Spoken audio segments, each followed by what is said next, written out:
Hey guys, tonight we're stepping back in time, not to the usual European castles or Roman forums, but to a place equally rich in forgotten wonders, the magnificent libraries of ancient African kingdoms.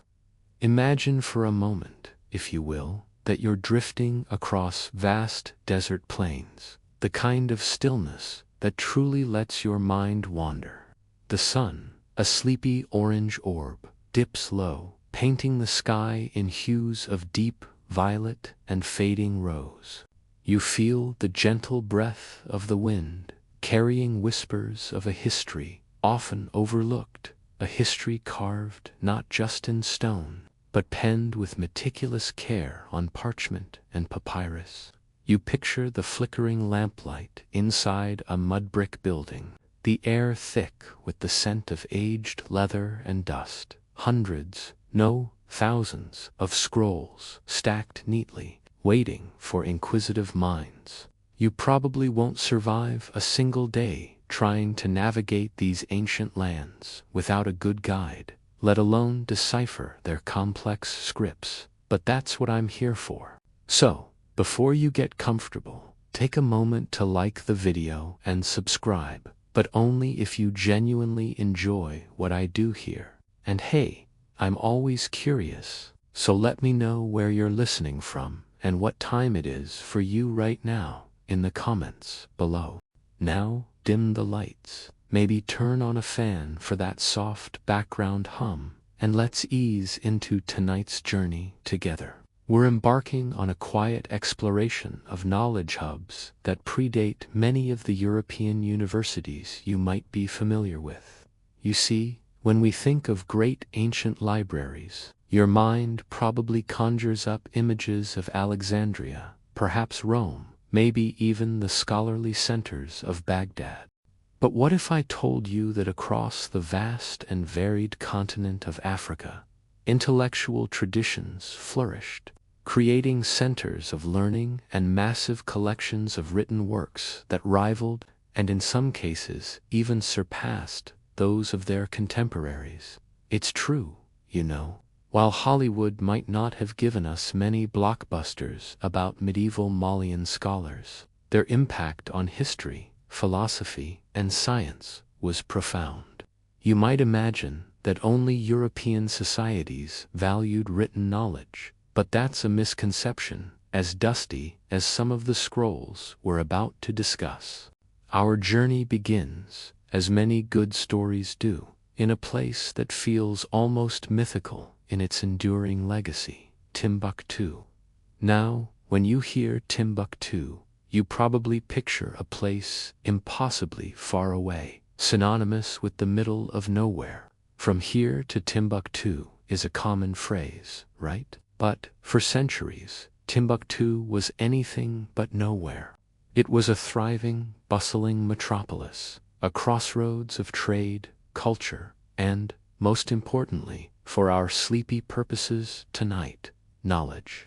Imagine yourself arriving there after weeks on a camel, the sun beating down, the golden sand stretching endlessly. As you approach the city walls, you start to hear the murmur of voices, the clatter of artisans, and perhaps even the quiet discussions of scholars.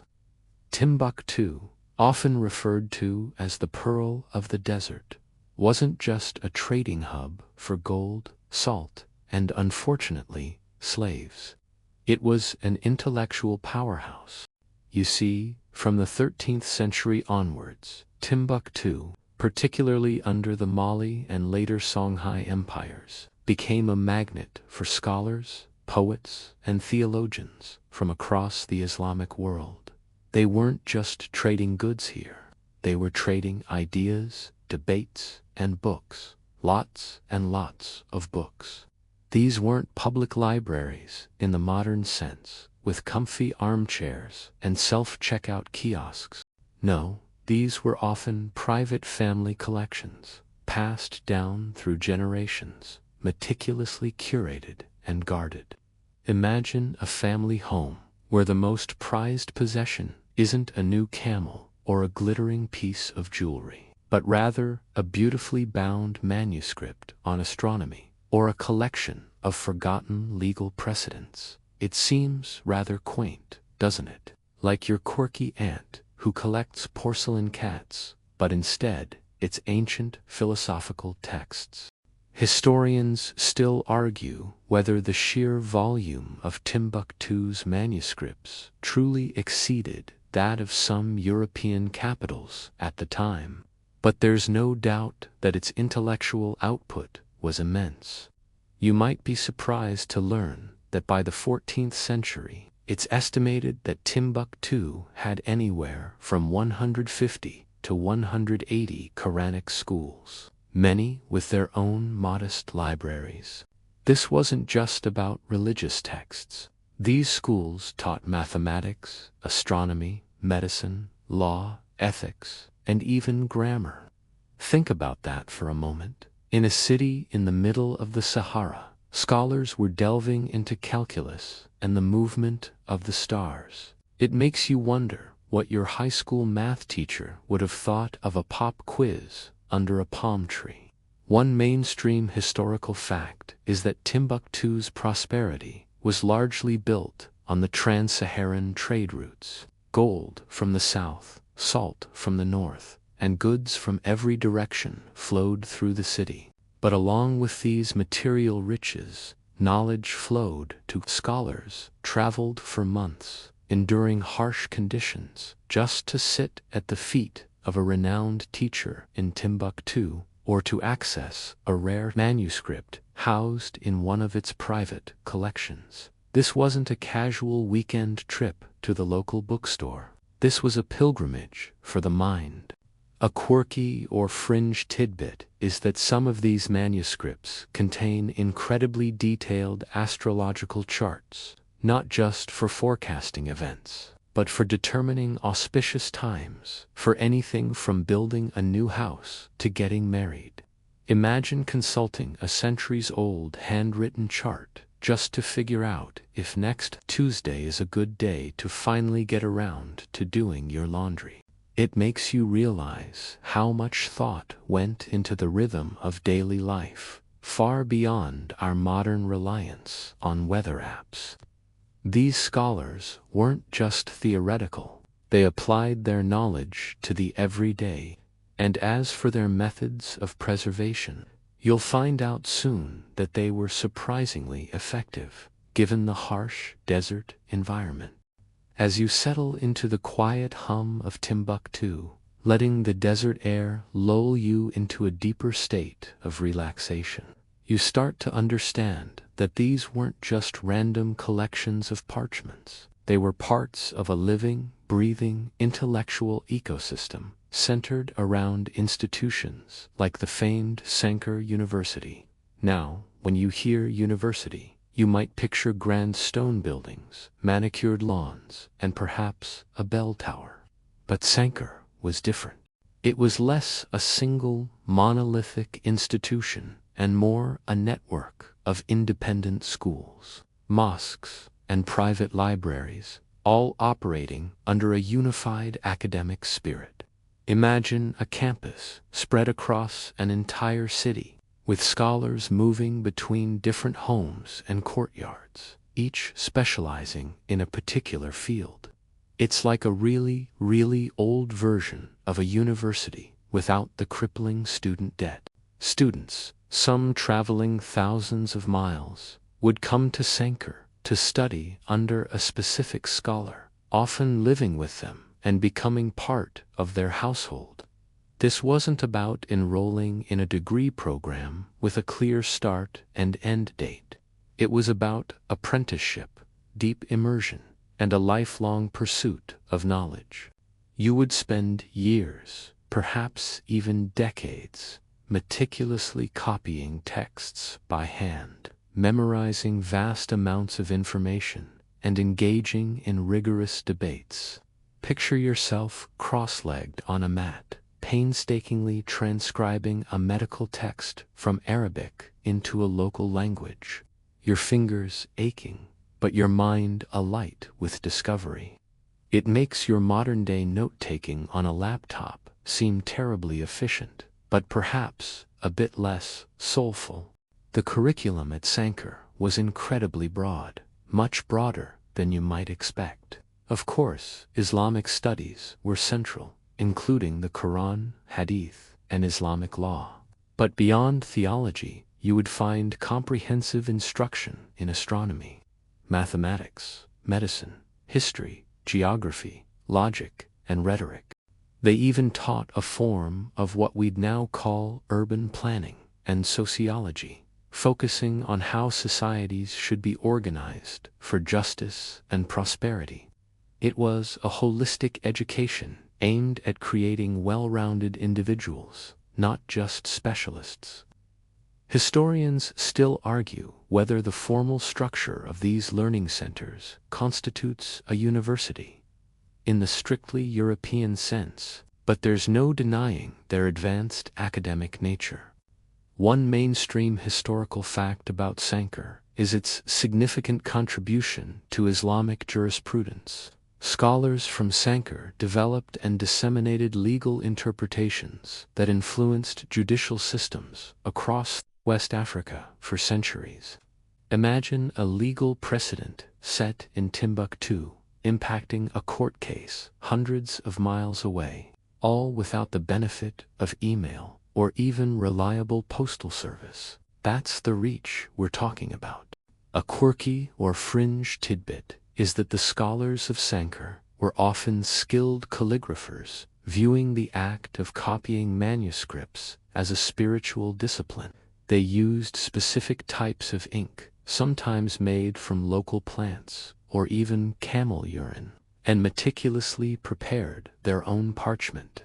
The aesthetic beauty of the script was as important as the content itself. So, if your handwriting isn't up to snuff, you probably wouldn't have made it as a top student at Sankar.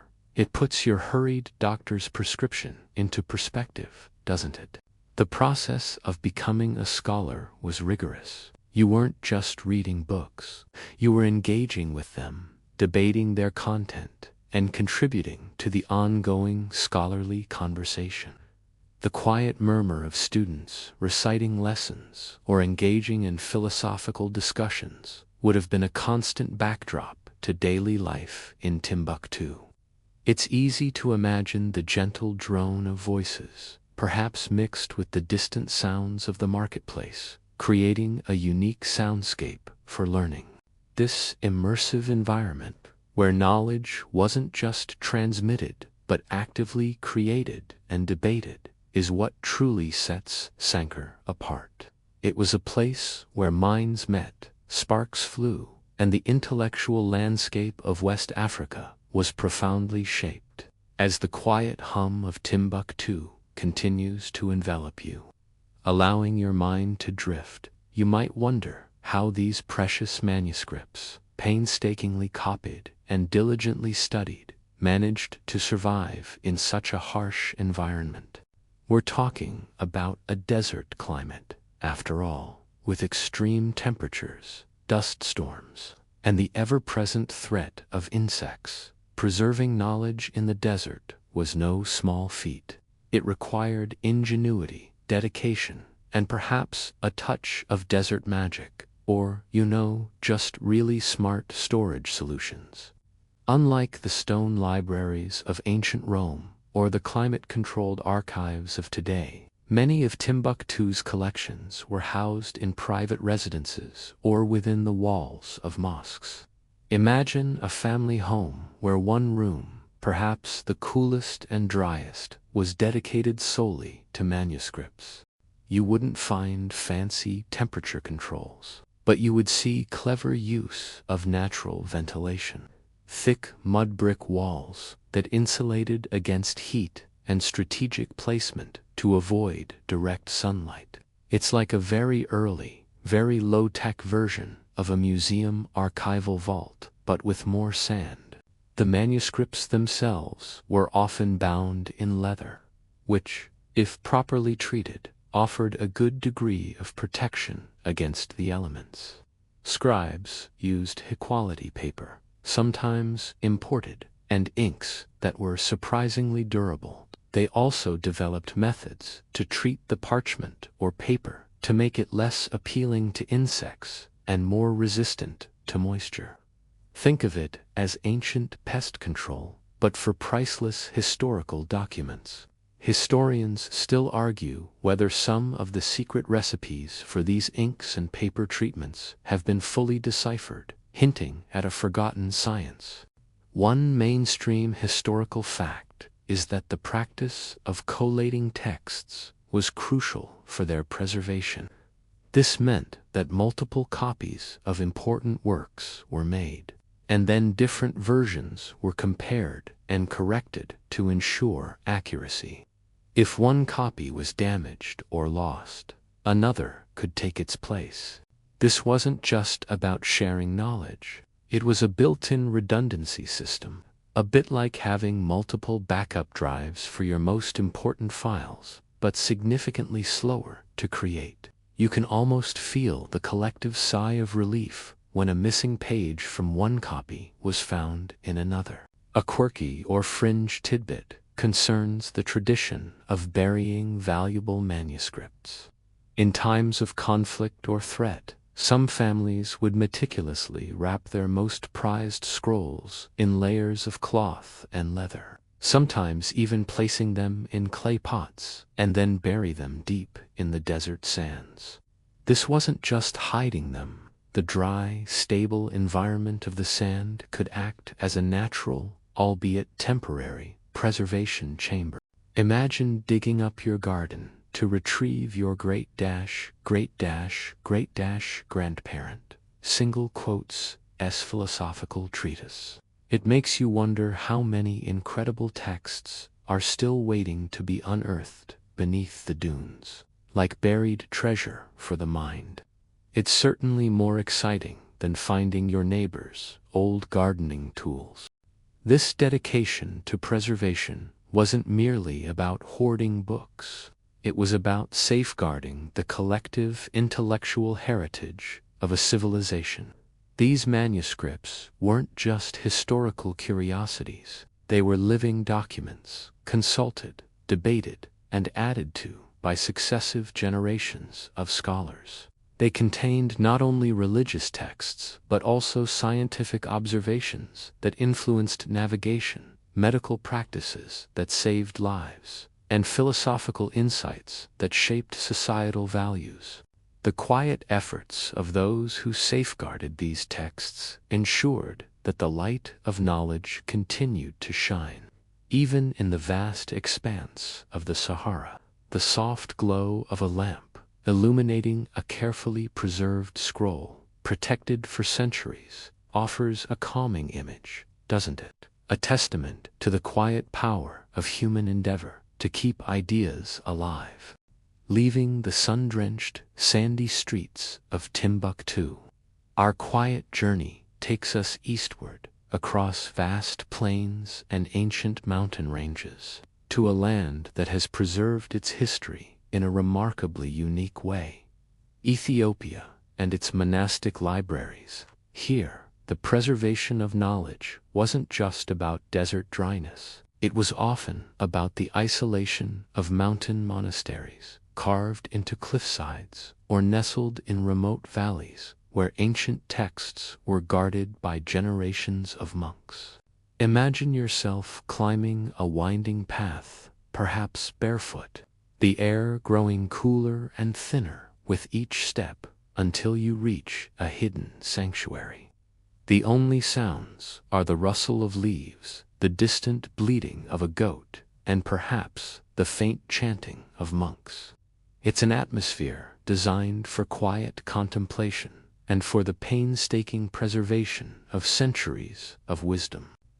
Ethiopia boasts one of the longest continuous literary traditions in Africa, dating back to the kingdom of Axum, which flourished from the 1st to the 8th century CE. Their written language, Ge'ez, is one of the oldest in the world that is still in liturgical use today. These monastic libraries are not like the grand public institutions you might imagine. They are often small, modest rooms, sometimes little more than a closet, filled with carefully wrapped scrolls and codices. The true library isn't just the room, but the living tradition of the monks who copy, study, and preserve these texts. It's like your eccentric great-aunt's attic, but instead of dusty old photo albums, it's filled with priceless religious and historical manuscripts. One mainstream historical fact is that the Ethiopian Orthodox Tewahedo Church played a pivotal role in the preservation and dissemination of these GS manuscripts. For centuries, monks diligently copied religious texts, historical chronicles, philosophical treatises, and even medical guides onto vellum. This was a sacred duty, not just an academic pursuit. These manuscripts often featured exquisite illuminations, miniature paintings that adorned the pages depicting biblical scenes, saints, and intricate geometric patterns. The vibrant colors, derived from natural pigments, still glow today, a testament to the skill and devotion of the artists. A quirky or fringe tidbit is the concept of magic scrolls, or healing scrolls, found within some of these monastic collections.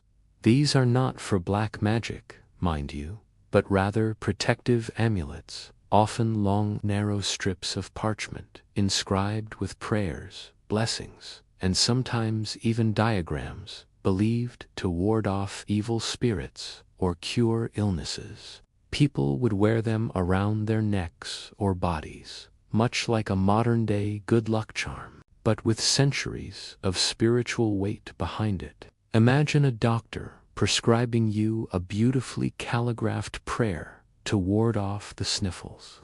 Certainly a different approach than your average pharmacy. Historians still argue whether the medical efficacy attributed to some of these scrolls stems from early empirical observation or purely from faith. The isolation of these monasteries, often deliberately built in hard-to-reach locations, served as a natural barrier against invasion and destruction. While other regions of Africa saw their libraries pillaged or perish in conflicts, many Ethiopian collections remained remarkably intact. You might find a single monastery holding hundreds of manuscripts, some dating back 1,000 years or more, carefully wrapped in cloth and stored in wooden chests. The air inside these cool, dim rooms, carrying the scent of ancient parchment and perhaps a hint of frankincense, adds to the almost timeless atmosphere. This quiet dedication to preserving the written word, generation after generation, ensured that a rich tapestry of history, theology, and traditional knowledge survived, waiting patiently for quiet contemplation. The gentle turning of a page, the soft whisper of a prayer, all contribute to the serene, sleep-inducing ambience of these sacred places. From the secluded monasteries of Ethiopia, our gentle journey through forgotten knowledge brings us, perhaps unexpectedly, to one of the most famous libraries in history, the Royal Library of Alexandria. Now, you might be thinking, wait a minute, wasn't that in Egypt? How does that connect to African kingdoms and their libraries? And you'd be right to ask, because you're paying attention. While the Library of Alexandria is undeniably a product of the Hellenistic period, established by the Ptolemaic dynasty, it was located firmly on African soil, specifically in the vibrant, multicultural city of Alexandria. Egypt, its existence and influence had significant, though often unacknowledged, ties to broader North African scholarship and intellectual currents. Imagine yourself strolling through the bustling streets of ancient Alexandria, the scent of spices from distant lands mingling with the salty air of the Mediterranean. The city was a melting pot of cultures, Greek, Egyptian, Jewish, and others, all contributing to an intellectual ferment unlike almost any other place in the ancient world. You might hear snippets of conversations in a dozen different languages, all focused on philosophy, science, or trade. It was a true cosmopolitan hub, and at its heart lay the great library, a beacon of learning. It's a bit like a modern-day international airport, but instead of flights, it's ideas that are constantly arriving and departing. The Library of Alexandria, established in the 3rd century BCE, was arguably the largest and most ambitious collection of scrolls in the ancient world. Estimates vary wildly, but some scholars believe it housed anywhere from 40,000 to 400,000 scrolls, perhaps even more. This wasn't just a passive collection. It was a center for active research, translation, and scholarship. You had resident scholars who were paid by the state to study, write, and lecture. They performed dissections, charted the stars, developed mathematical theories, and debated the nature of the universe. It was the ancient world's equivalent of a super collider for knowledge. One mainstream historical fact about the Library of Alexandria is its pioneering role in textual criticism. Scholars at the library meticulously compared different versions of classic texts, identifying discrepancies, correcting errors, and establishing definitive editions. This was crucial for preserving the integrity of ancient works. Much like a meticulous editor today, painstakingly proofreading a manuscript for any stray commas or plot holes, it speaks to a profound dedication to accuracy and scholarly rigor. A quirky or fringe tidbit concerns the story of how the library acquired some of its scrolls. One method, perhaps apocryphal but widely told, involved borrowing books from ships that docked in Alexandria. The scrolls would be copied, and the copies returned to the owners, while the originals were kept for the library. Imagine your Amazon delivery driver showing up, taking your new book, and then giving you a photocopy back the next day, claiming it was for archival purposes. It might not have been the most ethical acquisition strategy, but it certainly was effective in building a massive collection. Historians still argue whether this copy-and-keep policy was a widespread practice or an occasional, more opportunistic one. While the library was primarily a Hellenistic institution, you can't ignore its physical location on the African continent, and the flow of knowledge that surely occurred between it and the indigenous Egyptian traditions. Scholars would have been exposed to ancient Egyptian wisdom, medical practices, and astronomical observations. Even if those weren't always explicitly catalogued as African in the Greek-dominated library system. The very air you breathe in Alexandria is steeped in a history that stretches back millennia before the Greeks arrived. The gentle murmur of the waves from the Mediterranean, carrying whispers of ancient voyages and the weight of countless stories, provides a calming backdrop to the quiet contemplation of this grand yet complex intellectual legacy. From the grand, albeit now lost, halls of Alexandria, our quiet historical amble takes us further back in time, deep into the heart of ancient Egypt itself, to explore the very foundations of written knowledge on the African continent. Here we encounter the ancient Egyptian scribes and papyrus, the unsung heroes who meticulously recorded the rich tapestry of pharaonic life, turning reeds into timeless scrolls. Imagine the dry, warm air of the Nile Delta, the rustle of papyrus reeds by the riverbanks, and the rhythmic scratch of a reed pen on a sheet of papyrus. You might even catch a faint scent of the ink, perhaps made from soot and plant gums, as a scribe concentrates intently on his work. It's a scene of quiet industry, the bedrock of a civilization built on the written word. You see, long before the Greeks established their grand library, the Egyptians had developed one of the world's earliest and most enduring writing systems, hieroglyphs, and for their writing surface they perfected the use of papyrus, a material made from the pith of the papyrus plant, which grew abundantly along the Nile. This wasn't just paper, it was the ancient world's high-tech equivalent of a universal document format. Imagine trying to explain to an ancient Egyptian scribe why you prefer your digital tablet to a perfectly prepared sheet of papyrus. They'd probably give you a look that said, "But where's the satisfying thwack when you roll it up?" The role of the scribe in ancient Egypt was one of immense prestige and power.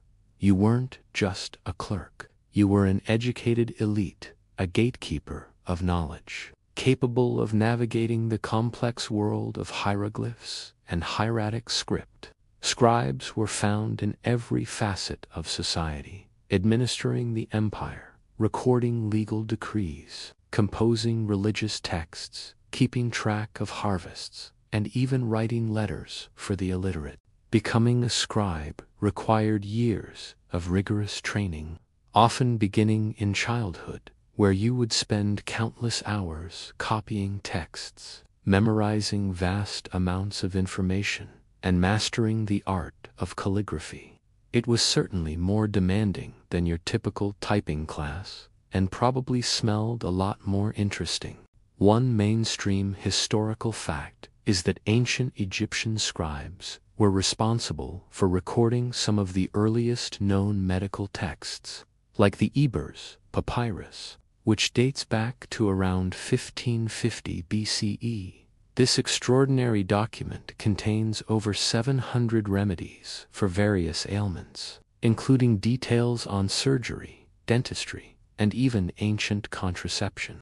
Imagine flipping through a medical textbook thousands of years old, filled with prescriptions for everything from crocodile dung sunscreen to cures for bad breath. It's a remarkable testament to their observational skills and early understanding of the human body. A quirky or fringe tidbit concerns the scribal palettes themselves. These were often made of wood or ivory, with depressions for different colored inks and a slot for holding reed pens. Sometimes, scribes would engrave their names or even small, humorous caricatures onto their palettes. Imagine leaving a tiny cartoon doodle on your work laptop. These ancient scribes had a similar sense of playful individuality. Historians still argue whether the humor found in some of these scribal notes and doodles was for personal amusement or served a didactic purpose in training new scribes. It gives you a little peek into the personality behind the meticulous work. The sheer volume of papyrus documents produced by the Egyptians is staggering, even though only a fraction has survived the ravages of time. They created books in the form of scrolls, some many meters long, that would be rolled up and stored in jars or wooden chests. These collections, housed in temples, palaces, and private residences, functioned as the libraries of their time, preserving not only the history and religion of Egypt, but also its scientific knowledge and administrative records. The gentle rustle of an unrolling papyrus scroll, a sound that echoes across millennia, serves as a soft, comforting reminder of this enduring legacy of knowledge. Our quiet journey through the ancient libraries of Africa continues, leading us south from the fertile banks of the Nile into a land often overshadowed by its powerful northern neighbor. The Nubian kingdom's written heritage. You might know Nubia by its later name, Kush, a series of powerful kingdoms that flourished for millennia just south of Egypt. While Egypt's hieroglyphs are instantly recognizable, Nubia developed its own unique and fascinating writing system, the Meroitic script, which remains, to this day, largely undeciphered. Imagine yourself standing before a towering stone temple, not unlike those in Egypt, but with carvings that whisper a language you can't quite understand. It's a tantalizing mystery, a silent symphony of forgotten words. The relationship between Egypt and Nubia was complex, oscillating between periods of conquest and peaceful cultural exchange. For centuries, Nubia was influenced by Egyptian culture, adopting many of its religious practices, artistic styles, and even some aspects of its hieroglyphic writing. You'd see Egyptian gods depicted in Nubian temples, and powerful Nubian pharaohs even ruled Egypt for a period, forming the 25th dynasty. It's like having a distant cousin who not only visits often, but eventually comes over and briefly runs your entire household. However, around the 3rd century BCE, the Nubians, at Meru, their capital city, began to develop their own distinct written script, moving away from the cumbersome hieroglyphs. This was the Meroitic script, and it's a brilliant example of linguistic innovation. Unlike hieroglyphs, which had hundreds of signs, Meroitic was an alphabet, making it much simpler and more efficient to learn and use. It had two forms: a hieroglyphic version used for monumental inscriptions on temples and stelae, and a cursive version, written with ink on papyrus or astraca, used for everyday records and religious texts. Imagine switching from drawing tiny pictures for every word to simply writing letters. It's a huge leap in efficiency, making knowledge far more accessible.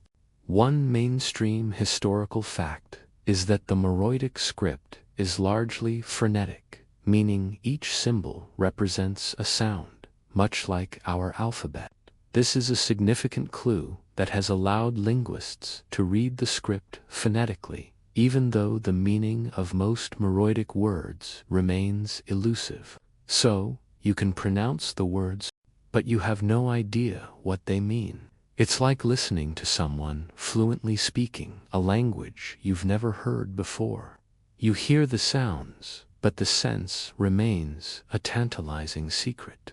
This is why historians still argue whether a definitive breakthrough in fully translating Meroitic is imminent, or if we are still centuries away from understanding the full scope of their written records.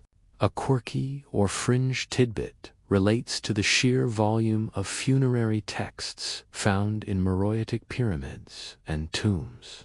Many of these texts are short, formulaic inscriptions identifying the deceased and offering prayers. But some are longer, more complex, and seem to contain biographical details or unique magical incantations. Imagine having your entire life story, or at least the highlights, etched into the walls of your final resting place, waiting for someone millennia later to try and piece together your daily routine. It makes our modern epitaphs seem terribly concise, doesn't it? Despite the undeciphered nature of the Meroitic script, these inscriptions and papyri provide invaluable insights into Nubian culture, religion, and administration. They are their libraries, in a sense, silently waiting for the key that will unlock their full stories. You can still see the elegant lines of the cursive script on pottery fragments, the bold hieroglyphs on temple walls, each a testament to a rich literary tradition that flourished in the heart of Africa. The quiet mystery of the undeciphered words, the silent knowledge held within these ancient symbols, offers a deep sense of peaceful contemplation. You are listening to History Whisper Secrets, even if you don't fully understand them yet. As our quiet journey drifts gently south, Away from the deciphered and undeciphered scripts of the Nile Valley, we arrive in a region where knowledge was transmitted and preserved through different, yet equally profound, means. We turn our attention to the magnificent stone city of Great Zimbabwe and its oral traditions. Here, you won't find vast libraries of papyrus scrolls or meticulously bound vellum codices. Instead, you encounter a different kind of archive, the living memory of a people, passed down through generations in stories, songs, and intricate social structures. Imagine the soft light of dawn filtering through ancient stone walls, the air cool and still, and the distant echo of a drumbeat carrying the rhythm of centuries past. It's a testament to the power of memory and the enduring strength of a culture that didn't rely on the written word in the same way. The Great Zimbabwe Settlement, flourishing from around the 11th to the 15th centuries, was the capital of a powerful and wealthy kingdom, a major center for trade in gold, ivory, and other goods. Its impressive stone structures, built without mortar, are a testament to the sophisticated engineering and organized society of its builders. You can walk amongst these massive walls, some towering over 10 meters high, and feel the weight of history surrounding you. It's a bit like visiting a grand silent amphitheater, but instead of plays, it hosted the unfolding drama of a thriving civilization. So, how did a complex society like this manage its history, its laws, and its knowledge without extensive written records, at least not in the sense we usually understand them?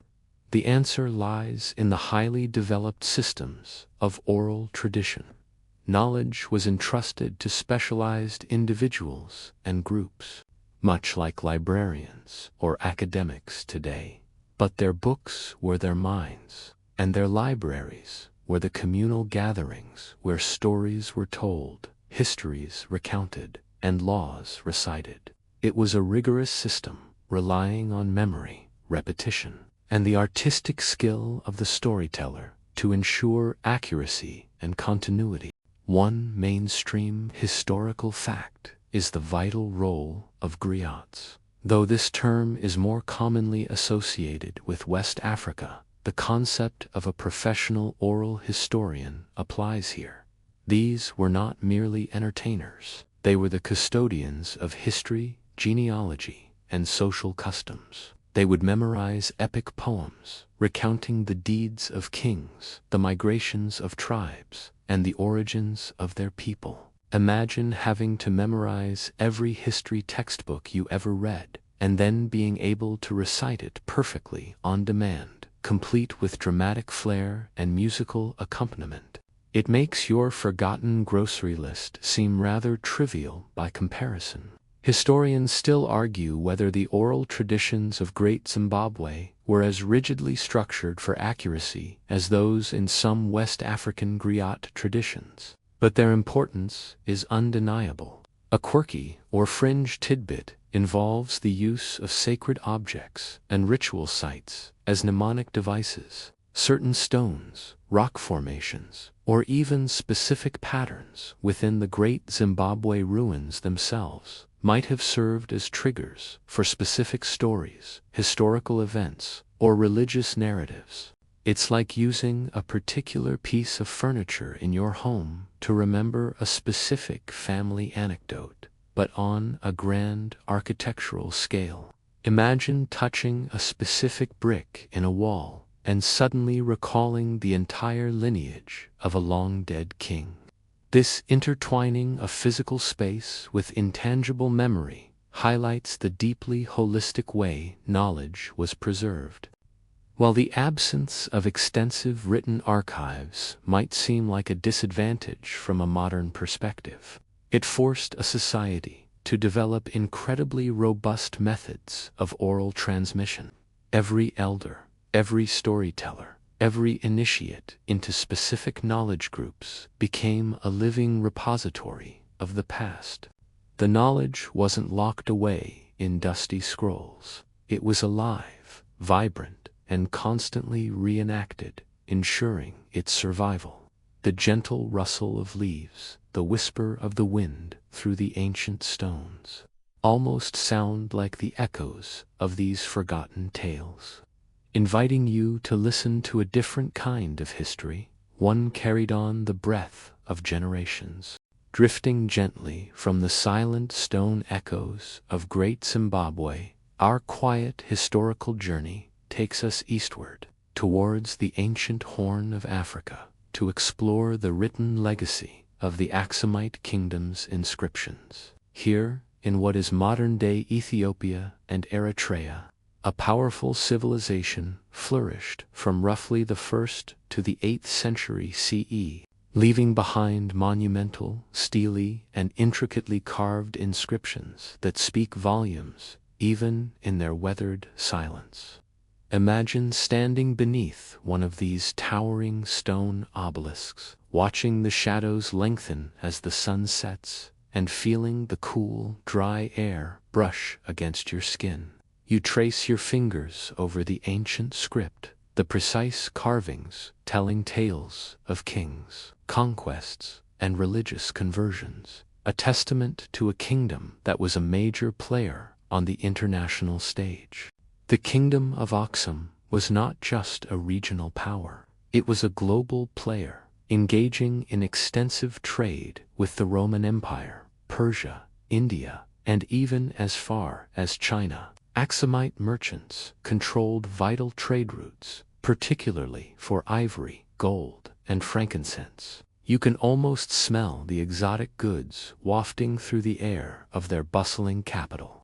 Their wealth and influence allowed them to develop a sophisticated society, complete with impressive architecture, coinage, and, crucially for our narrative tonight, a unique written script. It's like being at a very exclusive, ancient international trade fair, but with less bad coffee and more elephants.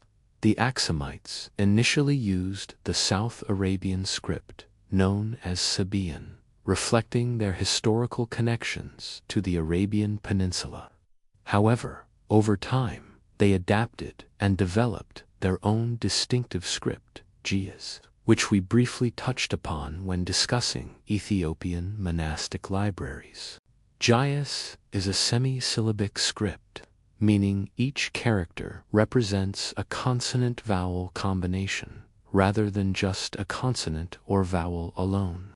This ingenious system allowed for efficient writing and became the liturgical language of the Ethiopian Orthodox Tewahedo Church, preserving ancient texts for centuries. Imagine trying to learn a language where every letter also includes its own little attached vowel sound.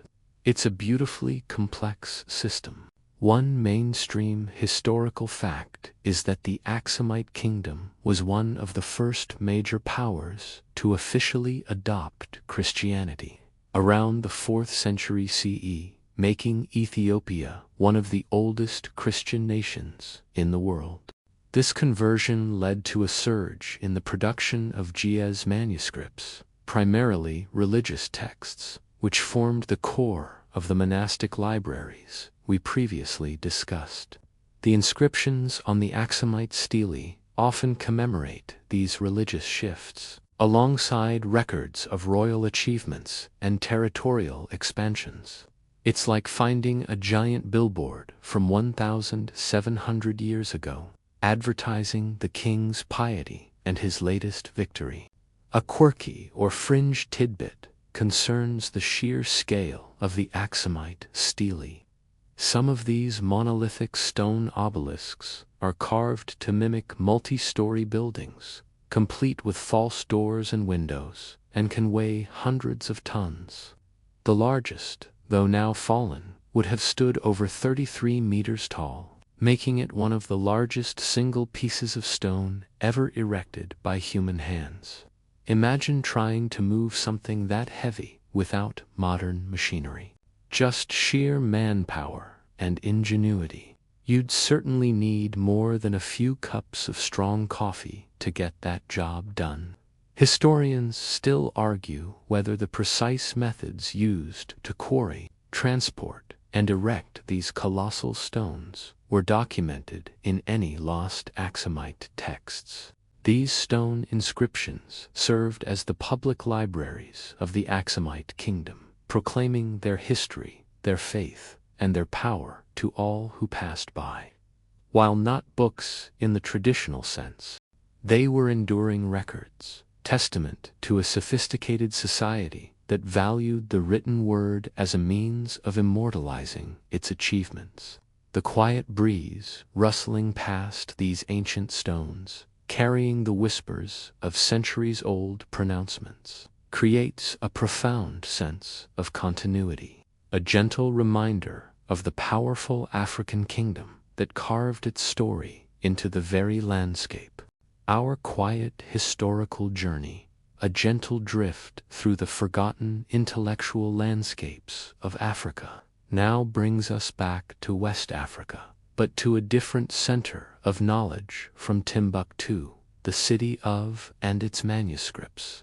While Timbuktu often steals the spotlight, located further south along the Bani River, was another vital hub of Islamic scholarship and trade in the Mali Empire and beyond. Imagine the warm, humid air, the faint scent of river water, mixing with the aroma of spices from the marketplace.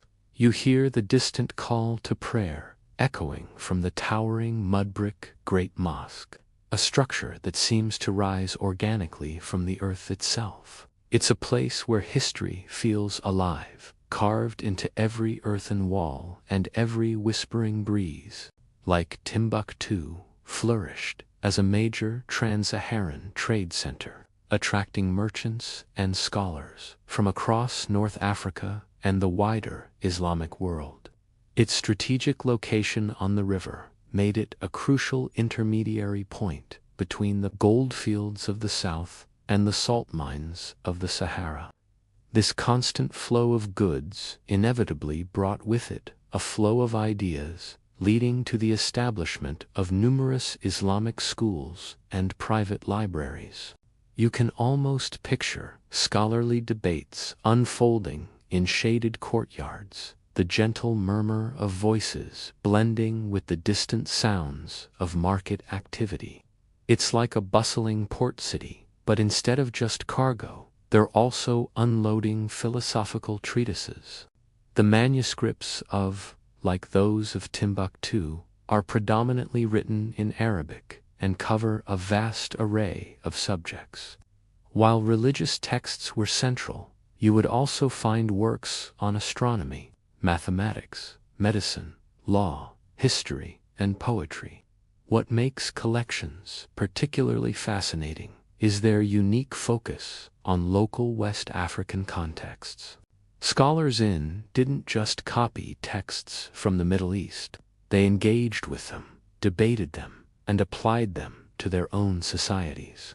You might find legal opinions on local customs, medical remedies incorporating indigenous plants, or historical chronicles detailing the rise and fall of West African empires.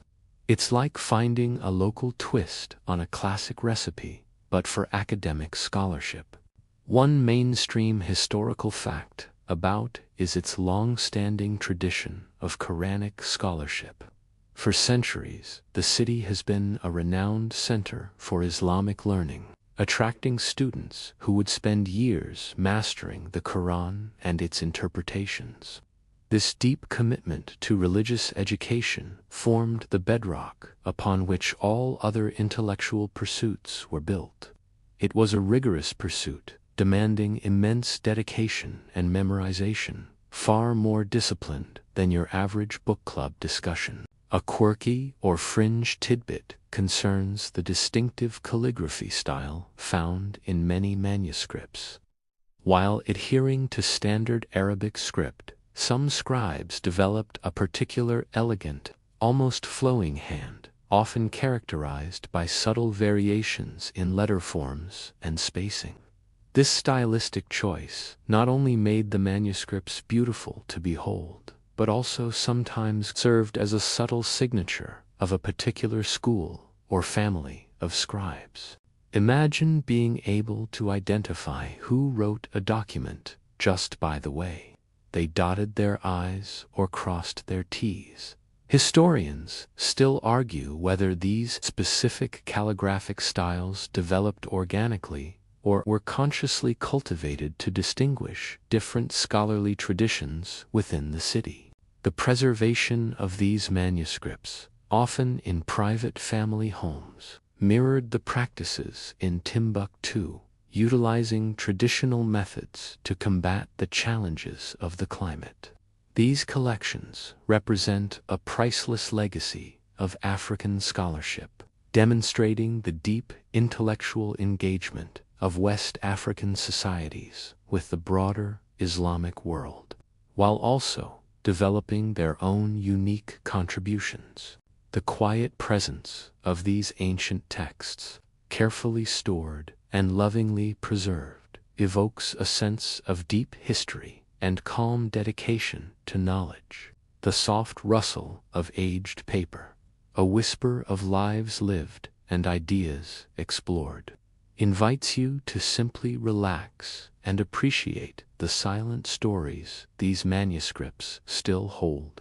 As our quiet journey through Africa's intellectual past gently unwinds, we find ourselves exploring the profound impact of a language and a faith that profoundly shaped many of the magnificent libraries we've discussed. The role of Islamic scholarship. You see, the spread of Islam across North Africa and into West and East Africa brought with it not just a new religion, but a complete intellectual ecosystem built around the Arabic language, its rich literary tradition, and a deep reverence for knowledge. Imagine the silent caravans, not just carrying gold and salt, but also meticulously copied manuscripts of the Quran, philosophical treatises, and scientific texts, crossing vast deserts and fertile plains, bringing new ideas and the means to record them. It's like a quiet revolution driven by pens and parchment. The arrival of Islam in Africa, beginning in the 7th century, marked a pivotal moment for literacy and the growth of formal education. Arabic, as the language of the Quran, became the lingua franca of scholarship and trade across much of the continent. This meant that scholars from different regions, speaking diverse local languages, could communicate and share knowledge through a common written medium. It's a bit like everyone suddenly agreeing to use the same operating system for all their computers. Suddenly, information flows much more easily. Mosques became not just places of worship, but also centers of learning, often housing their own libraries and attracting students and teachers. Madrasas, or religious schools, proliferated, offering instruction in Islamic law, theology, grammar, rhetoric, and later, more secular subjects like mathematics, astronomy, and medicine. You would find scholars meticulously copying and commenting on ancient Greek and Roman texts that had been translated into Arabic, preserving knowledge that was, in some cases, lost to Europe during its dark ages. It's an interesting reversal, where African and Middle Eastern scholars became the custodians of classical learning. One mainstream historical fact is that the House of Wisdom in Baghdad, while not in Africa, served as a powerful inspiration and direct source for many of the texts found in African Islamic libraries. During the Islamic Golden Age, Baghdad was an unparalleled intellectual hub where scholars translated, studied, and expanded upon a vast body of knowledge. Many of these translated works, along with original Arabic commentaries, found their way to Timbuktu and other African centers of learning, enriching their collections and stimulating further scholarship. Imagine a constant stream of new bestsellers arriving at your local library, But these bestsellers are ancient philosophical debates and groundbreaking scientific discoveries. A quirky or fringe tidbit concerns the concept of ijaza, a kind of scholarly license or certification.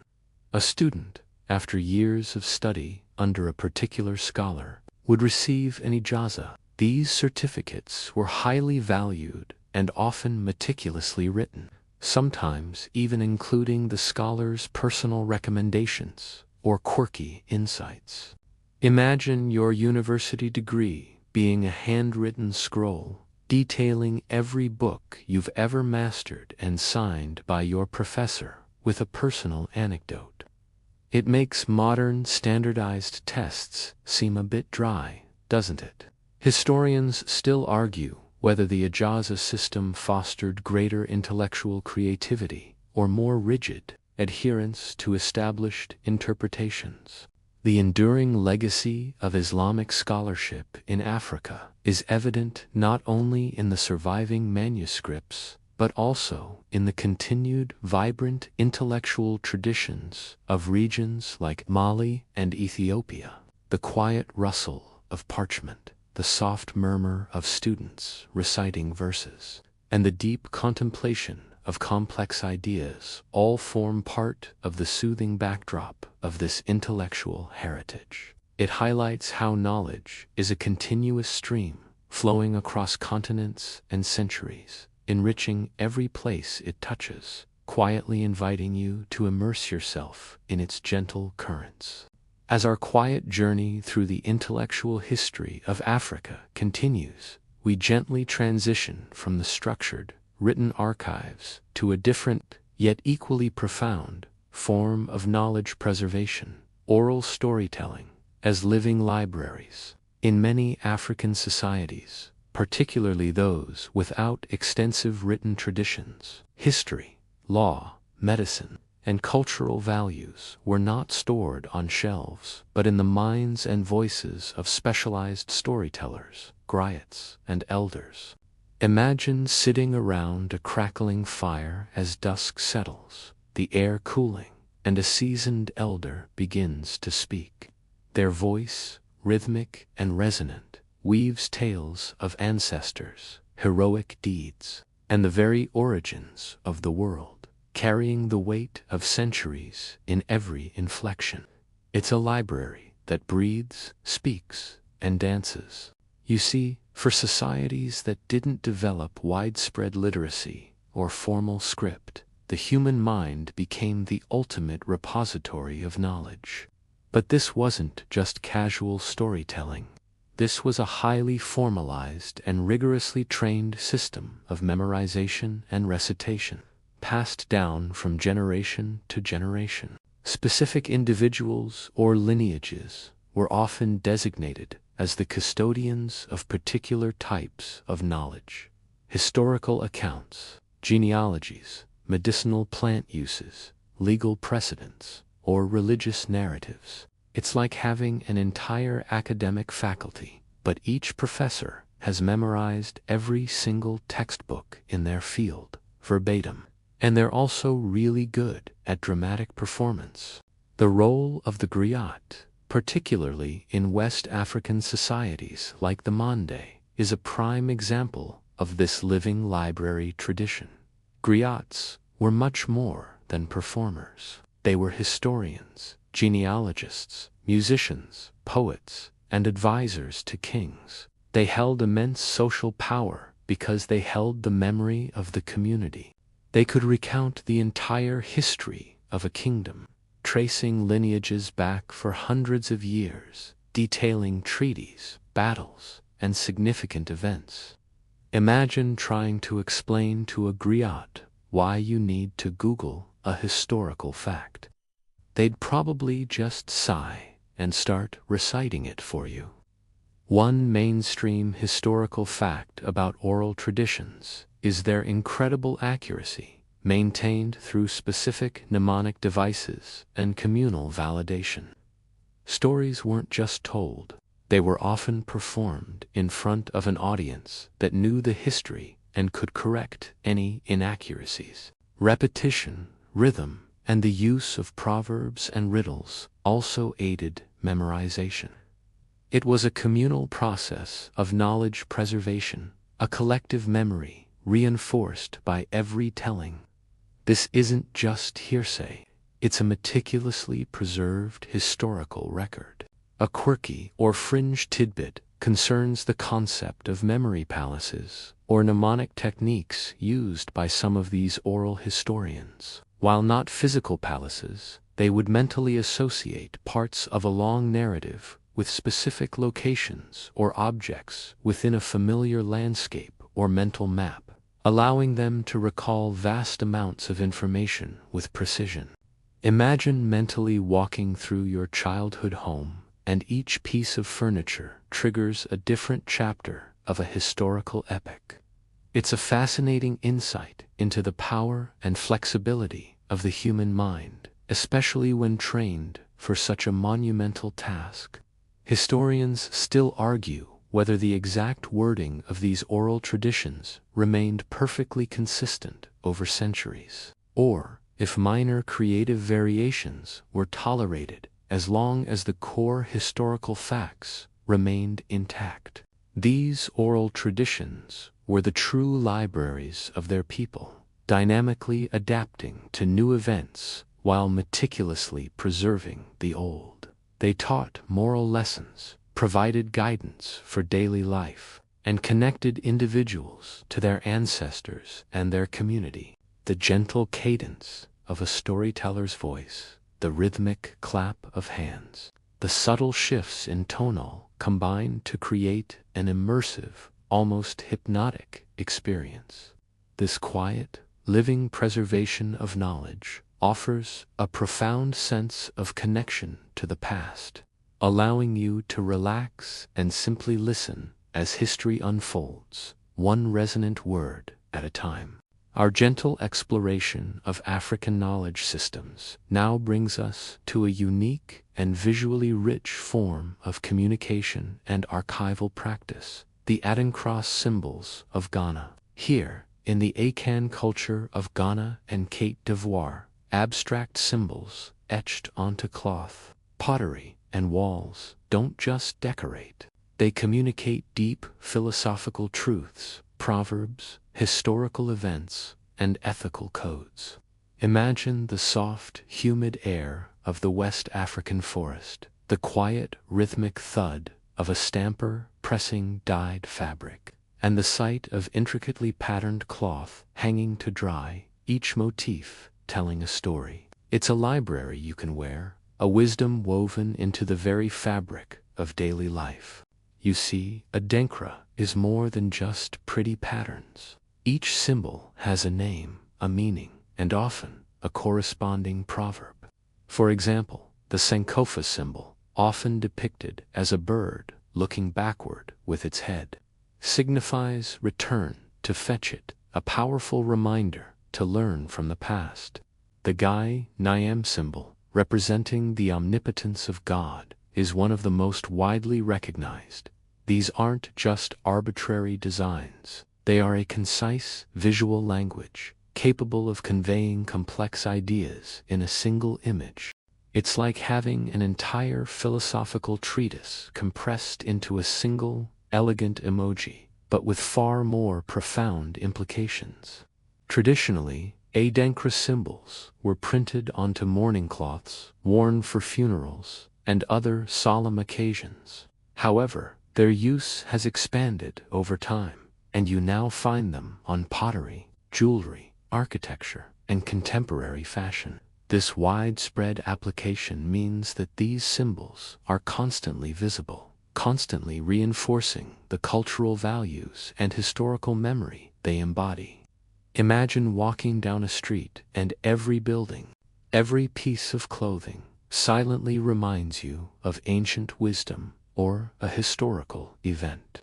It certainly makes for a more thought-provoking stroll than just staring at billboards. One mainstream historical fact is that the Adinkra tradition originated with the Guiaman people of Ghana and Côte d'Ivoire, and its name itself is believed to come from the Guiaman king Adinkra, who wore patterned cloths. After a conflict between the Asante and Gaman, the Asante adopted the tradition, integrating it deeply into their own cultural expression. This cross-cultural exchange highlights how knowledge systems can transcend political boundaries, quietly spreading and adapting. A quirky or fringe tidbit concerns the process of making the adinkra dye. The traditional black dye is made from the bark of the beti tree, which is boiled for several hours, then pounded, and then boiled again with iron slag to achieve its rich, deep color. This labor-intensive process not only produced a durable dye, but also imbued the act of creation with a sense of ritual and respect for the materials. Imagine going through that much effort just to make the ink for your printer. It makes you appreciate the dedication that went into every stamped symbol. Historians still argue whether specific families or guilds held exclusive knowledge of the precise dye mixture, adding to the mystique of the craft. These adinkra symbols, therefore, function as a silent, ever-present library, a visual archive of Akan thought and history. They teach lessons about humility, strength, wisdom, and the importance of looking to the past to inform the future. The gentle, rhythmic sound of the stamper, the subtle scent of natural dyes, and the quiet contemplation of these meaningful patterns combine to create a deeply soothing experience. It's a reminder that knowledge comes in many forms, and sometimes the deepest wisdom is conveyed without a single spoken word, woven instead into the very fabric of life. Continuing our quiet, almost meditative journey through the diverse ways knowledge was preserved in ancient Africa, we now turn our gaze to a different kind of historical record. The Benin bronzes as historical records. These stunning metal plaques, sculptures, and figures, primarily from the Kingdom of Benin, are not books in the conventional sense, but they are incredibly detailed visual archives, documenting centuries of royal history, court life, rituals, and even encounters with Europeans. Imagine the warm, humid air of the West African forest, the faint clang of a metalworker's hammer, and the sight of gleaming bronze reflecting the sunlight, each piece a frozen moment in time, whispering stories of a powerful empire. It's a museum and a library, all cast in shining metal. You see, the Kingdom of Benin, which flourished from the 13th to the 19th centuries, was renowned for its sophisticated artistry, particularly in bronze and brass casting. These works were not merely decorative, they served a crucial purpose in documenting the reign of each Oba, commemorating significant events, and preserving the oral traditions of the court. When a new Oba ascended to the throne, they would commission new plaques depicting their predecessors and their own achievements, creating a continuous historical narrative. It's like having a royal family portrait gallery that also functions as their official historical archive, but far more aesthetically pleasing than most official records. The casting technique used for many of these bronzes was the intricate lost wax method, a highly skilled and labor-intensive process that produced incredibly detailed and lifelike representations. The sheer artistic and technical mastery involved is astonishing, reflecting a society with advanced metallurgical knowledge and a profound appreciation for art as a medium for historical preservation. Imagine the patience and precision required to create such intricate works, each tiny detail carefully sculpted in wax, before being transformed into enduring metal. It certainly puts your attempts at crafting something with Play-Doh into perspective. One mainstream historical fact about the Benin bronzes is their function as chronicles of the Obu's reigns. plaques would depict important ceremonies, battles, or the arrival of foreign dignitaries. You can often identify specific obus by their distinctive regalia or by the context of the scenes depicted. This systematic visual record allowed future generations to read the history of the kingdom through its art, much like we might read a historical text or examine photographs. It was a sophisticated system of historical documentation, visually rich and deeply embedded in court ritual. A quirky or fringe tidbit concerns the presence of early European figures in some of the bronzes, particularly Portuguese traders. These depictions offer a unique African perspective on these initial cross-cultural encounters. You see Portuguese soldiers or merchants, often in their distinctive attire, providing a visual counter-narrative to European written accounts. Imagine an ancient Instagram feed of first contact, but depicted in magnificent bronze rather than filtered selfies. It's a fascinating glimpse into how different cultures perceived each other. Historians still argue whether the detailed accuracy of these European depictions suggests direct observation or was based on stylized interpretations passed down through generations of artists. The tragic history of the Benin bronzes, many of which were looted during the British punitive expedition of 1897 and are now housed in museums around the world, highlights their immense value as both art and historical records. Despite their diaspora, they continue to tell the story of a powerful and artistically rich African kingdom. The quiet gleam of these ancient metals, the subtle shadows cast by their intricate details, offer a powerful and soothing meditation on how history can be preserved, not just in words, but in the enduring beauty of visual art, inviting you to simply gaze and let their silent stories unfold. Our gentle journey through the Lestradan paths of African intellectual history now guides us to a fascinating, yet less widely known, collection of written heritage. The manuscripts of Harar, located in eastern Ethiopia.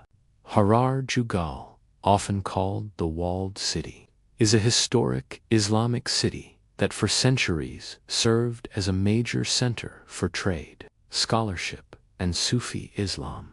Imagine stepping through ancient gates into a labyrinthine city, where narrow, winding alleyways are lined with colorful houses.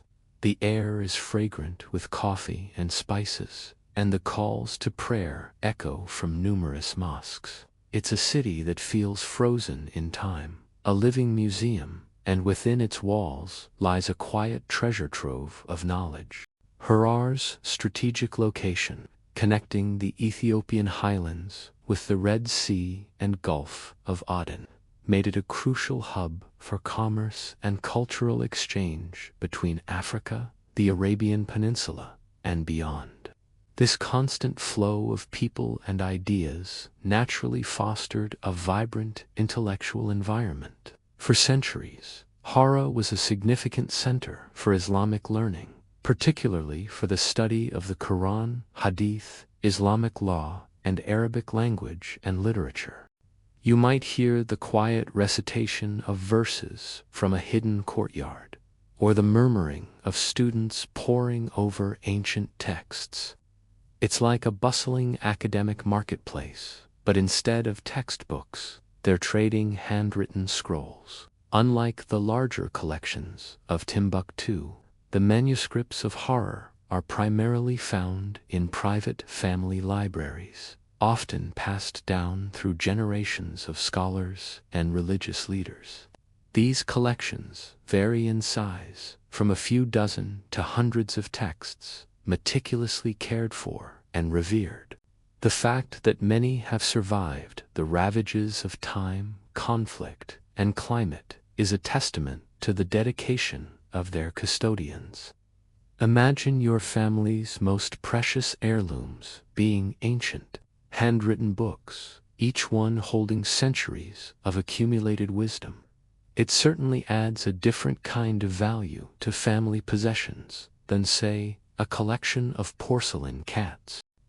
One mainstream historical fact about Harar's manuscripts is their significant contribution to Islamic jurisprudence and local legal traditions.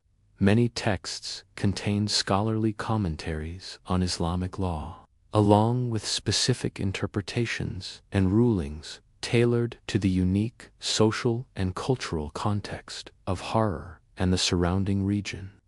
This demonstrates how universal religious principles were applied and adapted to local circumstances, showing a dynamic engagement with legal thought. It's like finding detailed case studies from centuries ago, all carefully recorded for future reference. A quirky or fringe tidbit involves some of the unique genealogical scrolls found in Haro. These meticulously detail the lineages of prominent families, often connecting them back to revered Islamic figures or early settlers of the city. Beyond mere names, some of these scrolls include fascinating anecdotes, personal descriptions, and even dreams or prophecies associated with various ancestors.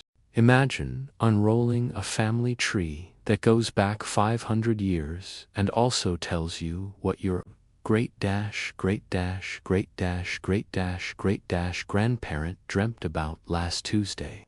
It's certainly a more colorful way to track family history than a simple spreadsheet. Historians still argue whether the more mystical elements in some of these genealogies reflect genuine spiritual belief or were incorporated to enhance family prestige. The manuscripts of Harar represent a quiet, enduring legacy of Islamic scholarship in East Africa. They offer invaluable insights into the intellectual, religious, and social history of a region that played a crucial role in connecting African cultures with the wider Islamic world.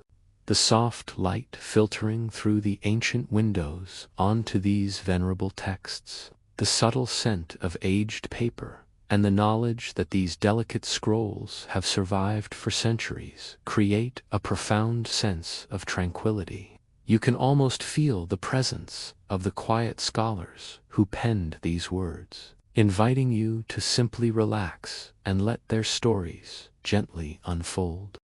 As our quiet journey through Africa's intellectual heritage continues its gentle meander, we delve into a rarely considered aspect of ancient documentation.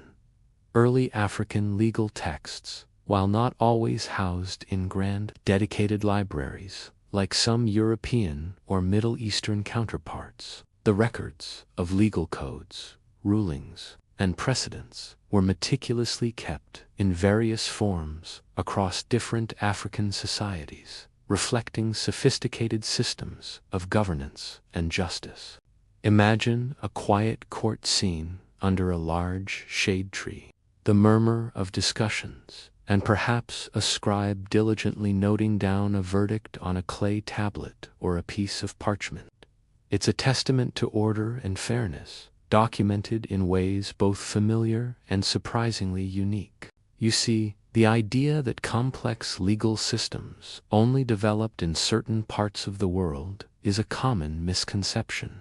Across Africa, from ancient Egypt to the medieval empires of West Africa and the city-states of East Africa, societies developed intricate legal frameworks to govern daily life, resolve disputes, and maintain social order. These weren't just oral traditions of justice, though those were also incredibly important. In many instances, they were codified and recorded. It's like having a very ancient, very serious version of small claims court proceedings, meticulously transcribed for posterity. In ancient Egypt, for instance, legal documents were common. We've seen papyri dedicated to medical texts, and just as diligently, scribes recorded contracts, land deeds, court proceedings, and royal decrees that functioned as laws. The pharaoh was the ultimate arbiter of justice, but a system of local courts and magistrates handled everyday disputes. Imagine reading a papyrus scroll detailing the legal squabble between two farmers over irrigation rights, complete with witness testimonies and a final judgment.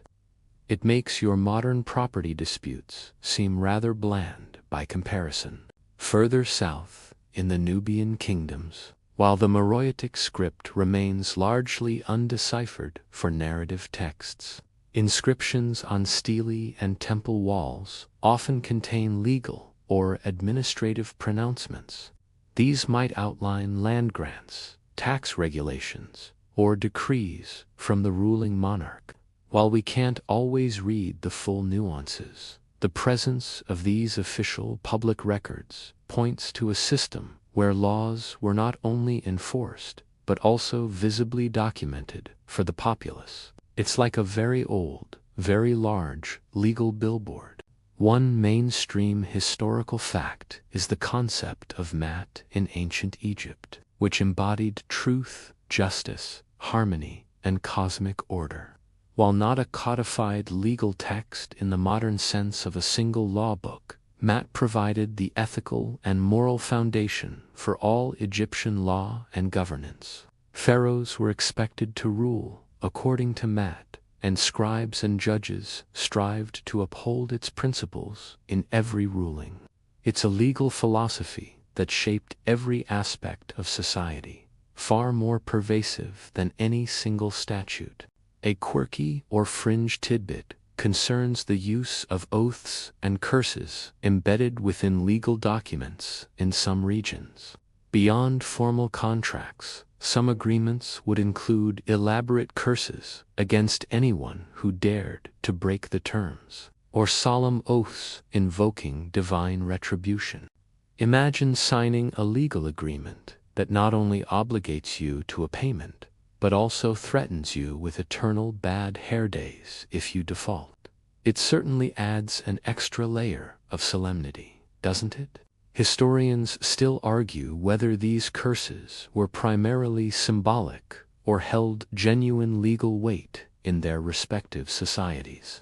These early African legal texts, whether inscribed in stone, penned on papyrus, or meticulously preserved in oral tradition, offer a window into the complex social structures and ethical principles that guided these ancient civilizations. They demonstrate a deep-seated desire for order, fairness, and the systematic recording of human interactions. The quiet study of these ancient laws, the gentle unrolling of a scroll that dictated peace or resolved conflict, offers a soothing reflection on the enduring human quest for justice. Our quiet journey through the varied landscapes of African knowledge now guides us into a realm where well-being and ancient wisdom intertwined. Medical knowledge in ancient texts across the continent, from the earliest pharaohs to the medieval scholars of Timbuktu, systematic observations of the human body, detailed remedies for illnesses, and sophisticated surgical practices were documented, often in forms that served as invaluable early medical libraries. Imagine the gentle rustle of herbs drying in the sun, the quiet grind of a mortar and pestle, and the hushed discussions between healers sharing their wisdom. It's a pharmacy and a research lab, all rolled into one, long before the age of modern medicine. You see, for millennia, African societies possessed advanced medical understanding that often predated or paralleled developments in other parts of the world. This wasn't just folk wisdom. It was often based on empirical observation, careful experimentation with natural remedies, and a deep understanding of anatomy and physiology. They developed techniques for setting broken bones, performing minor surgeries, and treating various diseases, all meticulously recorded.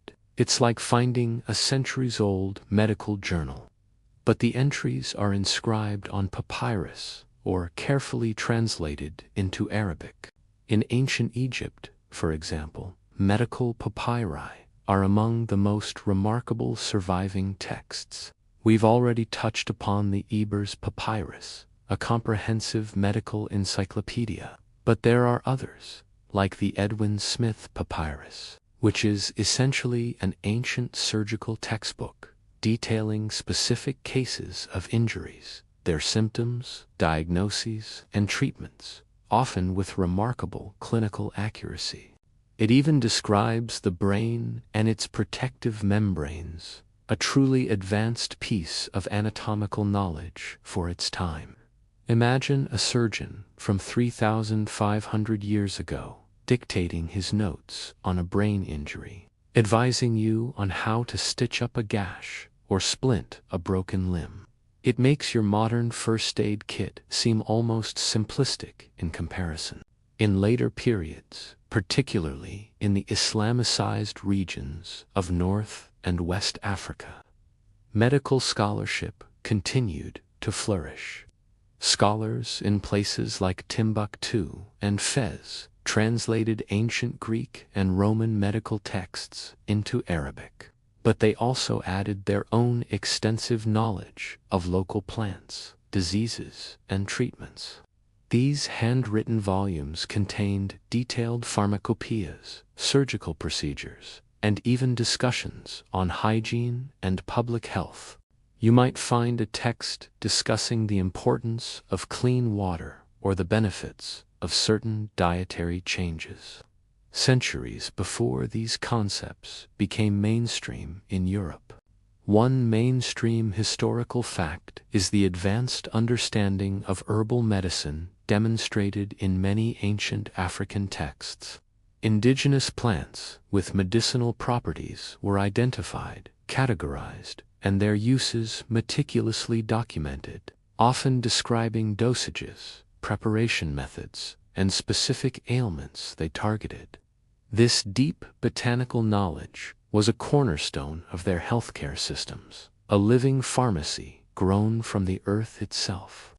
A quirky or fringe tidbit involves the use of dream interpretation as a diagnostic tool in some traditional African medical practices, as occasionally documented in texts or oral traditions. Healers might consult dreams reported by patients for clues about their physical or spiritual ailments, believing that the subconscious mind held insights into the body's imbalances. Imagine your doctor asking you, "So, what did you dream about last night?" It might give us a clue about that persistent cough. It's certainly a less conventional approach than a blood test, but perhaps a more intriguing one.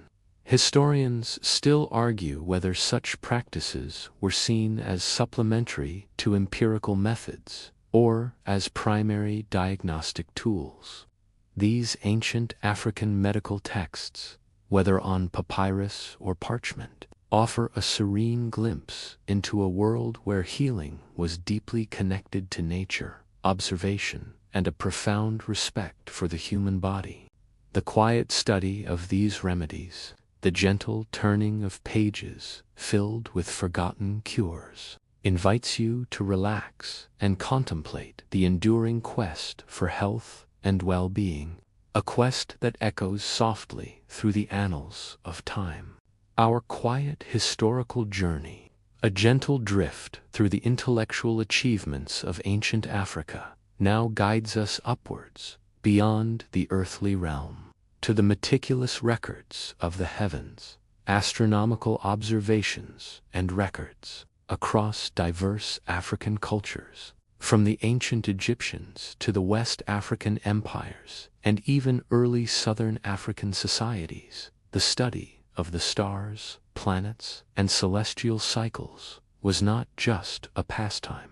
It was a fundamental aspect of religion, agriculture, navigation, and timekeeping, often meticulously documented in various forms. Imagine the cool, clear night sky above a vast desert or a sprawling savanna, the silence broken only by the gentle hum of crickets. As an ancient observer, meticulously tracks the path of a star, marking its position with precise instruments. It's a cosmic library, written in the silent language of the night sky. You see, for many ancient African societies, understanding the movements of celestial bodies was crucial for their survival and societal organization. The annual flooding of the Nile in Egypt, vital for agriculture, was predicted by the heliacal rising of the star Sirius. Farmers needed to know when to plant and when to harvest, and celestial calendars provided that essential knowledge. Navigators, whether crossing the Sahara or sailing the Indian Ocean, relied on the stars for guidance. It was their GPS, but powered by millennia of observation and careful notation. In ancient Egypt, astronomical observations were deeply intertwined with religious beliefs and the pharaonic calendar. Temples were often aligned with specific celestial events, and astronomical data was recorded on temple ceilings, tomb walls, and papyri. The famous Dendora zodiac, for instance, depicts constellations and planets, showcasing a sophisticated understanding of celestial mechanics. You can almost feel the awe of the priests as they charted the movements of the cosmos, believing they were unlocking the secrets of the gods. It makes your modern weather app seem rather pedestrian by comparison. In West Africa, particularly in places like Timbuktu, Islamic scholars engaged deeply with Arabic and even ancient Greek astronomical texts.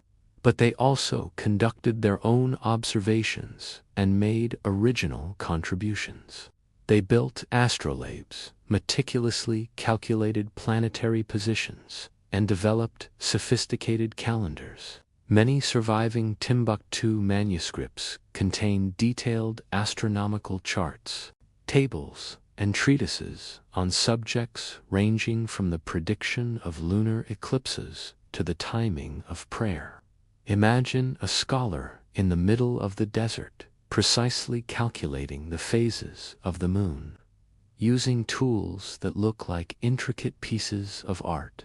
One mainstream historical fact is the Dabus rock engraving in Niger, which depicts a giant giraffe and is believed by some archaeologists to be aligned with the star Vega at the time it was created, suggesting a very early understanding of celestial alignments by prehistoric African peoples. While not a record in the traditional sense, it indicates an ancient awareness of cosmic patterns that informed early human life. A quirky or fringe tidbit involves the Dogon people of Mali, whose traditional astronomical knowledge includes remarkably accurate information about Sirius B, a white dwarf star that is invisible to the naked eye. Their oral traditions speak of Po Tolo, a tiny, heavy star, and its elliptical orbit around Sirius A, details that align astonishingly well with modern astronomical discoveries made only with powerful telescopes. Historians still argue whether this knowledge was obtained through incredibly sophisticated naked-eye observation over millennia, or if there's a more mystical or even extraterrestrial explanation. It certainly makes you wonder what other secrets the night sky might have whispered to ancient observers. These ancient African astronomical records, whether etched in stone, inked on papyrus, or passed down through generations of oral tradition, offer a profound sense of connection to the vastness of the cosmos. The quiet contemplation of these observations, the gentle tracking of celestial patterns, invites you to relax and appreciate the enduring human fascination with the stars, a fascination that transcends time and space and continues to inspire awe. Our gentle historical journey, which has so far focused on the creation and preservation of knowledge, must now, with a quiet sigh, acknowledge a less fortunate aspect of history: the destruction of libraries. Across Africa, as in many parts of the world, vast collections of invaluable texts and records were lost, either through the slow decay of time and climate, or more tragically, through conflict, conquest, and deliberate destruction.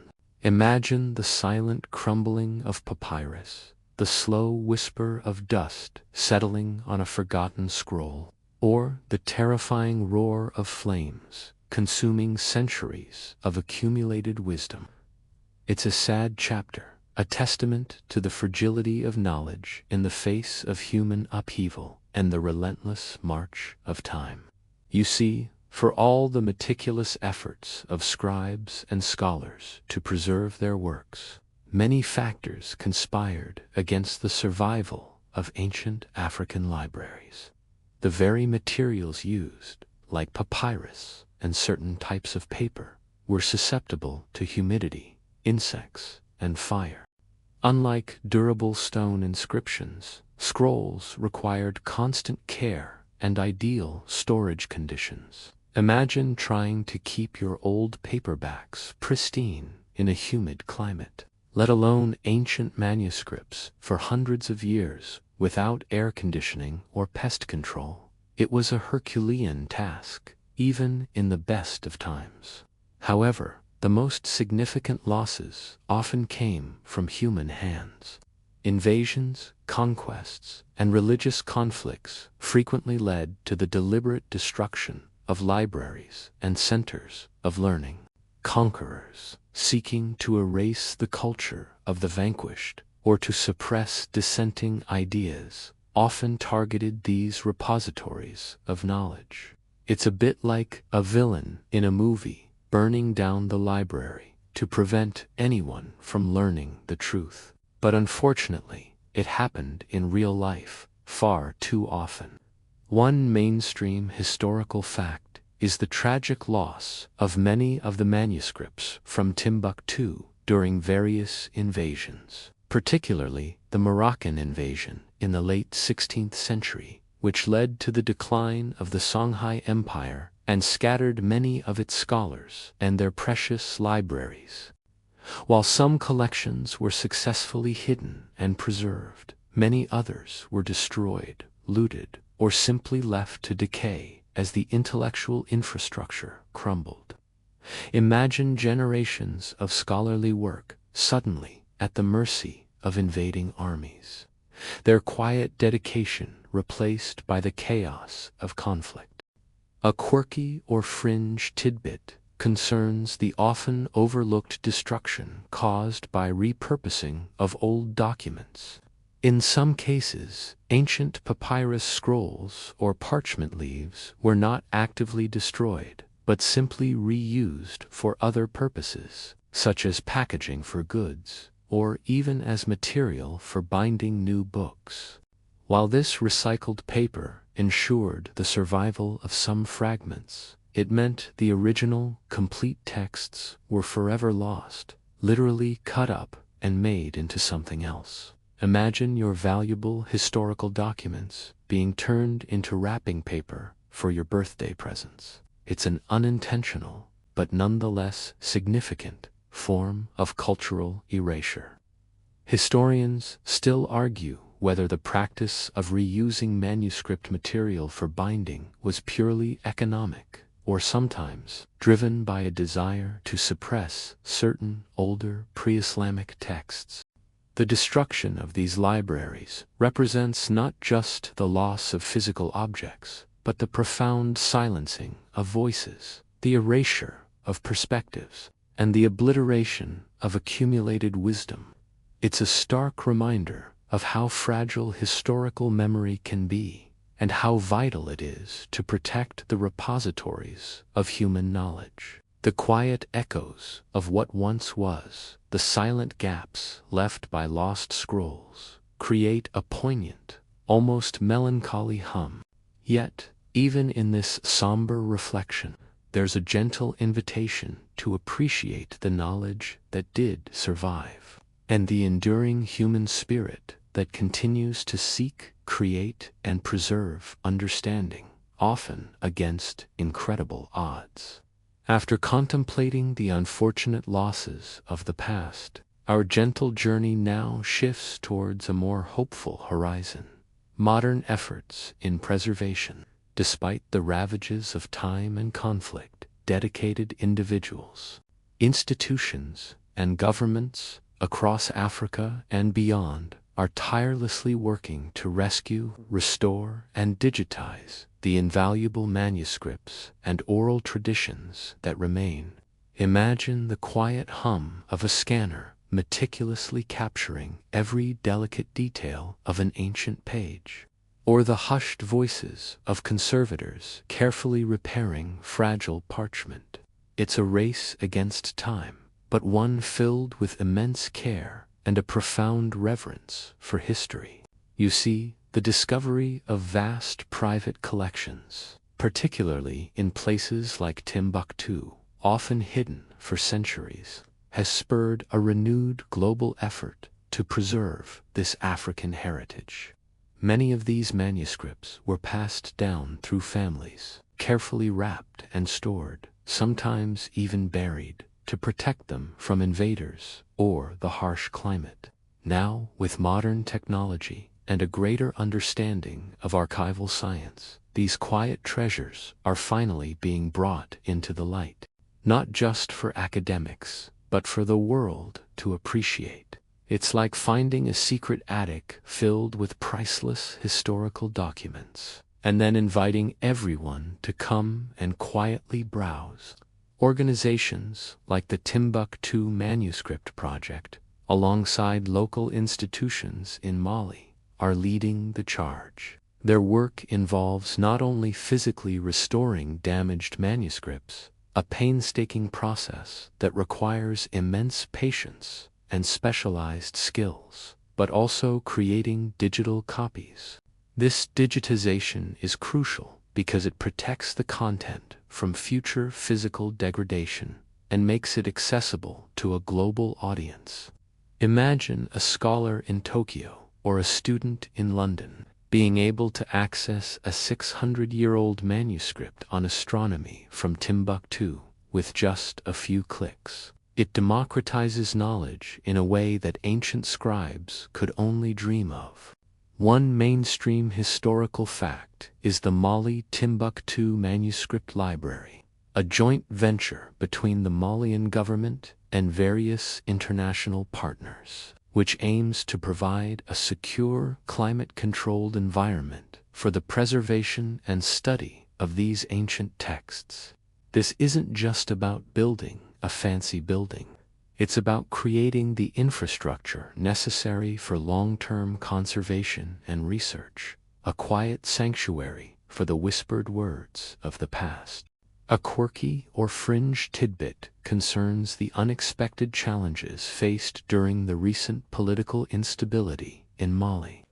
During the occupation of Timbuktu by extremist groups in 2012, many local custodians of the manuscripts risked their lives to smuggle their collections out of the city, often by donkey or boat, hiding them in safer locations. Imagine having to sneak out of your hometown with hundreds of priceless, fragile books strapped to a donkey, knowing that their destruction would be an irreparable loss to human history. It's an act of quiet heroism that often goes unnoticed. But without it, much more would have been lost. Historians still argue whether the full extent of the manuscript's movements during this period has been accurately documented, given the clandestine nature of their rescue. These modern efforts in preservation are not just about safeguarding paper. They are about reclaiming narratives, understanding forgotten histories, and ensuring that the intellectual contributions of African civilizations are recognized and studied. The quiet whir of scanning equipment, the gentle turning of restored pages, and the profound satisfaction of preserving knowledge create a calming sense of purposeful work. It's a testament to the enduring human desire to connect with the past. to learn from it, and to ensure that the silent whispers of ancient wisdom continue to resonate for generations to come. You can almost feel the collective sigh of relief as these treasures are secured, inviting you to relax and appreciate the silent strength of their survival. As our quiet journey through Africa's intellectual heritage continues its gentle unspooling, we now turn to a particularly intriguing and often frustrating aspect of historical inquiry, the continuing mystery of undeciphered scripts. You see, despite all the incredible discoveries and the tireless work of linguists and archaeologists, there remain ancient African writing systems that stubbornly refuse to yield their secrets, their words silent, their stories untold. Imagine holding a beautifully inscribed artifact in your hands, knowing it contains vital information, but unable to read a single character. It's a tantalizing whisper from the past, a puzzle waiting patiently for its solution, creating a profound sense of quiet mystery. You see, for every Rosetta Stone, that incredible linguistic key that unlocked Egyptian hieroglyphs, there are dozens of other scripts that remain stubbornly resistant to translation. These undeciphered texts represent lost voices, forgotten narratives, and entire bodies of knowledge that lie dormant, waiting for the right mind to crack their code. It's like finding a series of fascinating diaries, but they're all written in a secret language that no one has spoken for centuries. You know there are incredible stories within, but you can't access them. The most prominent example we've already touched upon is the Meroitic script from ancient Nubia. While scholars can read the phonetic sounds of Meroitic, the meaning of the vast majority of its words remains unknown. This means we can pronounce inscriptions on temples and stelae, but we don't understand the narrative or the specific details they convey. It's like being able to perfectly read a recipe out loud in a foreign language, but having no idea what ingredients you need or how to actually bake the cake. You can almost hear the sighs of exasperated archaeologists echoing through the ages. Beyond Meroitic, there are other, even more obscure, scripts from different parts of Africa. Some are found on isolated rock carvings, others on fragments of pottery, and a few are known only from brief mentions in later historical accounts. These fragments hint at lost literary traditions, tantalizing us with the possibility of discovering entirely new perspectives on ancient African societies. Imagine finding a single cryptic note, knowing it's part of a much larger, undiscovered story.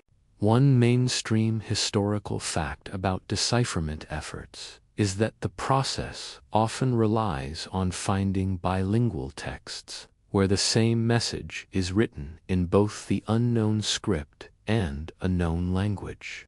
The Rosetta Stone, with its parallel texts in hieroglyphic, Demotic, and ancient Greek, is the classic example. Without such a crib sheet, decipherment becomes exponentially more difficult, often relying on statistical analysis, comparative linguistics, and educated guesswork. It's a bit like trying to solve a crossword puzzle when you don't know any of the answers and the clues are in a different language. A quirky or fringe tidbit concerns the occasional emergence of supposed decipherments of these mysterious scripts by enthusiastic amateurs or even professional linguists, which are later disproven. These attempts, while often well-intentioned, highlight the immense difficulty and the rigorous scientific process required for a widely accepted translation. Imagine someone confidently announcing they've translated an alien language, only for it to turn out they just transcribed the sounds of their cat purring. It underscores the caution needed in such groundbreaking claims. Historians still argue whether the lack of new Meroitic bilingual texts truly makes further decipherment impossible, or if a breakthrough simply requires a new approach. The continuing mystery of these undeciphered scripts creates a quiet, contemplative space, reminding us that history is not a static, fully known entity. There are still vast areas of human experience waiting to be unlocked, silent voices waiting to be heard. The gentle weight of an ancient, unread inscription, the quiet promise of untold stories, offers a unique opportunity for quiet reflection. You can almost feel the presence of those who wrote these words, patiently waiting for someone, perhaps you, to finally understand their ancient whispers. Our gentle historical journey, a quiet exploration of African libraries, now leads us to consider a fascinating, often surprising, flow of knowledge: the influence on European scholarship. You see, during periods when much of Europe was experiencing what historians sometimes call the Dark Ages, powerful and intellectually vibrant centers in North and West Africa, fueled by Islamic scholarship, were actually serving as crucial conduits and even innovators of knowledge that would eventually reignite European intellectual life. Philosophy, science, and mathematics subtly flowing from the south to the north. It's a historical irony, often overlooked and deeply soothing to contemplate. You see, for centuries, particularly from the 8th to the 13th centuries, Islamic Spain, North Africa, and the Middle East were at the forefront of scientific and philosophical inquiry. While European monasteries preserved some classical texts, many ancient Greek and Roman works were lost to Western Europe after the fall of the Roman Empire. It was in the great libraries and universities of the Islamic world, places like Cairo, Baghdad, Fez, and Cordoba, that these texts were meticulously translated into Arabic, studied, commented upon, and expanded with original research. It's like a massive historical translation project. But instead of translating thrillers, they were translating Aristotle and Ptolemy. When European scholars, curious about this flourishing intellectual world, began to seek out knowledge, they often turned to these vibrant centers to learn from Arab, Berber, and Jewish scholars. They studied Arabic to access the vast body of knowledge, then translated these works into Latin, making them available to the wider European intellectual community. Critical for the European Renaissance and the scientific revolution that followed, one mainstream historical fact is the significant impact of Arabic numerals and the concept of zero, which were transmitted to Europe via North African and Islamic scholars. Before this, European mathematics relied on cumbersome Roman numerals. The adoption of the Hindu-Arabic numeral system, complete with the revolutionary concept of zero, transformed mathematics, allowing for easier calculations, algebra, and the development of modern science. Imagine trying to do long division with Roman numerals. It's a headache that ancient African and Arab scholars quietly helped to resolve for the rest of the world. A quirky or fringe tidbit concerns the story of Gerbert of Aurillac, who later became Pope Sylvester II in the 10th century. He famously studied in Islamic Spain, learning mathematics and astronomy, and is credited with introducing the abacus and Arabic numerals to Europe. Rumors even spread that he dabbled in dark magic because his knowledge was so far beyond what was common in Christian Europe at the time. Imagine being so advanced that people genuinely think you're a wizard just because you understand trigonometry. It's certainly a unique way to gain a reputation. Kerouac on his studies was as profound as that of Spanish centers. So, while the grand libraries of Africa may not always have been directly known to every European scholar, the knowledge preserved and advanced within them flowed quietly, indirectly, but powerfully northwards, laying the groundwork for centuries of scientific and philosophical progress. The gentle, almost imperceptible current of ideas drifting across continents offers a calming thought that knowledge, once created, finds a way to move, to influence, and to continue its quiet work of illumination, inviting you to relax and appreciate its pervasive, subtle power. Our gentle historical journey, a quiet drift through the intellectual landscapes of ancient Africa, now invites us to peek behind the pages and contemplate the everyday lives of scholars. It's easy to imagine grand figures and monumental texts, but what about the quiet, often mundane, routines of the men and women who created, copied, and studied these magnificent manuscripts?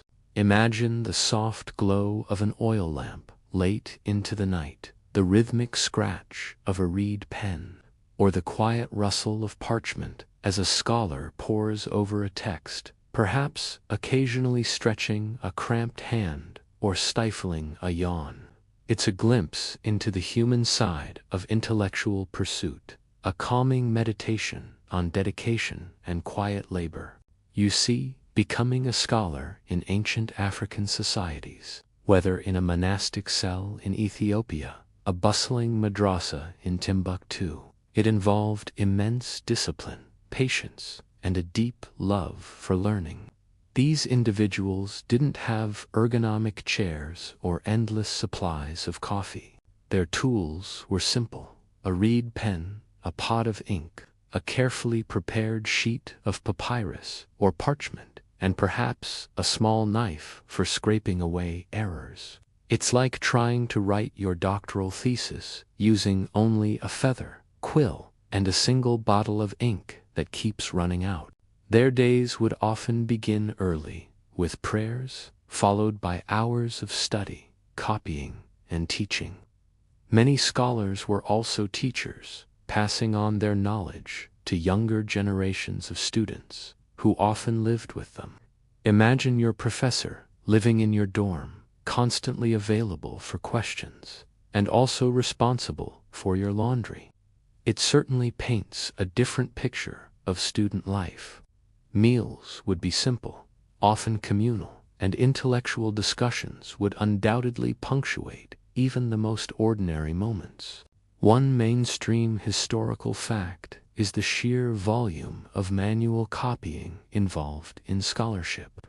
Before the advent of printing presses, every single book, every single copy had to be painstakingly written out by hand. A single large manuscript could take months, even years, to complete. This wasn't just transcribing. It involved deep engagement with the text, as errors needed to be corrected, and sometimes marginal notes and commentaries were added. Imagine copying every book in your local library by hand. It makes you appreciate the rarity and value of each individual manuscript. A quirky or fringe tidbit concerns the occasional inclusion of personal notes or scribbles by the scribes themselves in the margins of their manuscripts. These might be complaints about the cold, a note about a particularly difficult passage, or even a doodle of a bird. While most scholarly work was formal, these tiny glimpses of individuality offer a charmingly human connection across the centuries. Imagine finding a little stick figure drawing in the margins of a centuries-old religious text, complaining about the draftiness of the study room. It just goes to show that even ancient scholars had their relatable moments. Historians still argue whether some of these seemingly personal notes were actually conventional scribal annotations rather than true individual expressions. The quiet, unhurried lives of these scholars, dedicated to the pursuit and preservation of knowledge, offer a soothing counterpoint to the often noisy pace of our modern world. Their focus, their patience, and their profound connection to the written word create a calming atmosphere. The soft light illuminating a scholar's workspace, the rhythmic breathing of someone lost in thought over a fragile text, all combine to create a sense of enduring peace. You can almost feel the quiet presence of their focused attention, enduring power of human intellect, continuing our quiet, almost meditative journey through the historical artifacts of African knowledge. We now turn our gaze to something that often transcends mere text, the art of manuscript illumination. Beyond the words themselves, many ancient African manuscripts, particularly those from Ethiopia and Islamic West Africa, were adorned with exquisite illustrations, intricate patterns, and vibrant colors. These weren't just decorative flourishes. They were often integral to the transmission of meaning, adding layers of understanding and beauty to the sacred and scholarly texts. Imagine the soft glow of natural light illuminating a page, revealing tiny, vibrant figures, intricate gold leaf, and swirling calligraphic designs. It's a feast for the eyes, a silent symphony of art and wisdom, designed to soothe and inspire. You see, for many scribes and artists in these traditions, the act of beautifying a sacred text was an act of devotion. It was believed that making the holy word visually stunning enhanced its spiritual power and encouraged deeper contemplation. This was not simply a job, it was a calling, a meticulous process requiring immense skill, patience, and a steady hand. Imagine trying to paint miniature scenes with brushes made of single camel hairs, working for hours under flickering lamplight, ensuring every detail is perfect. It certainly makes your modern attempts at coloring within the lines seem positively effortless. In Ethiopian Ge'ez manuscripts, you'll find stunning biblical scenes, portraits of saints, and elaborate cross motifs. The colors, often derived from natural pigments like ochre, lapis lazuli, and various plant extracts, are remarkably vibrant even after centuries. These illustrations weren't just for decoration. They served as visual aids for a largely illiterate population, allowing them to read the stories of their faith through images. It's like an ancient graphic novel, but with far more spiritual depth and artistic mastery. In Islamic manuscripts from places like Timbuktu and Harar, while figurative representation was generally avoided in religious contexts, the art of calligraphy was elevated to an unparalleled level of sophistication.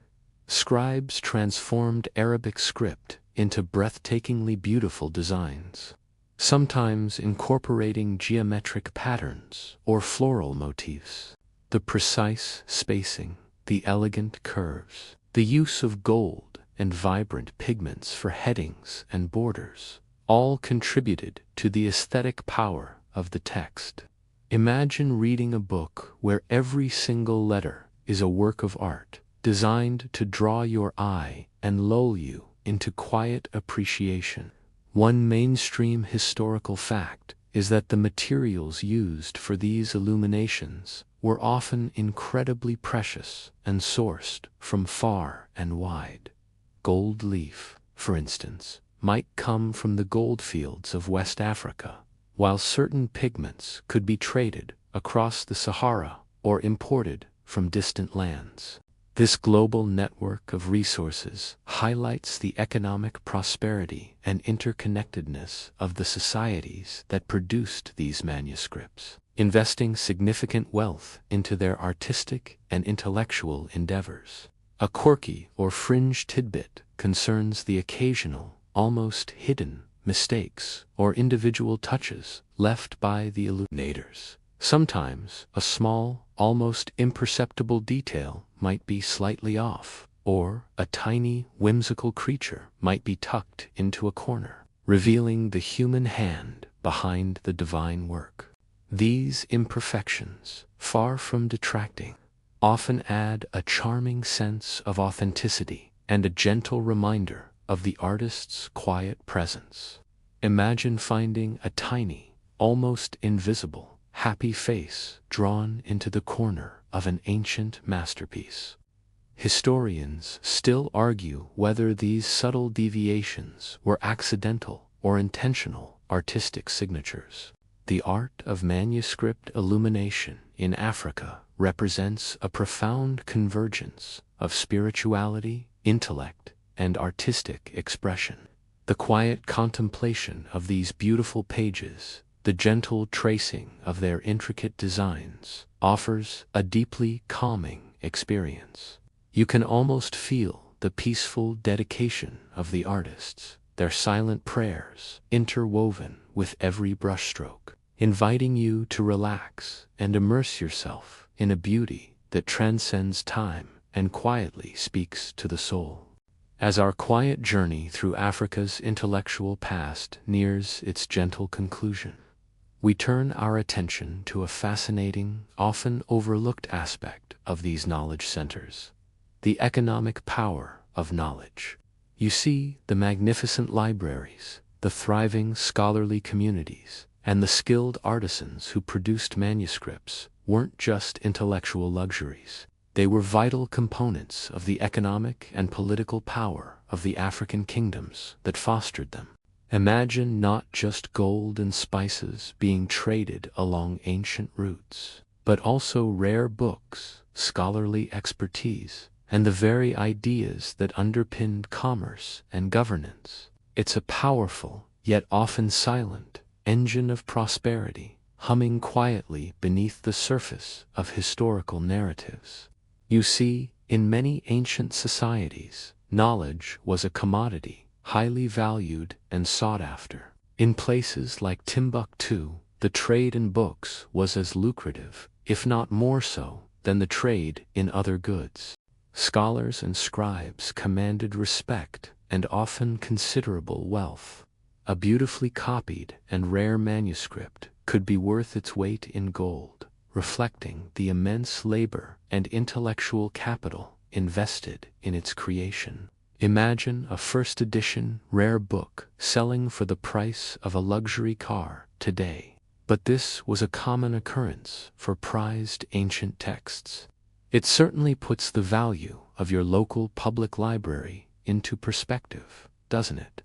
The presence of renowned scholars and extensive libraries attracted students and intellectuals from far and wide, creating a vibrant academic tourism industry. These students and scholars needed places to stay, food to eat, and supplies for their studies, all of which stimulated local economies. The constant flow of ideas also spurred innovation in agriculture, medicine, and engineering, leading to practical advancements that benefited the entire society. It's like a medieval university town, but with camel caravans and a much warmer climate.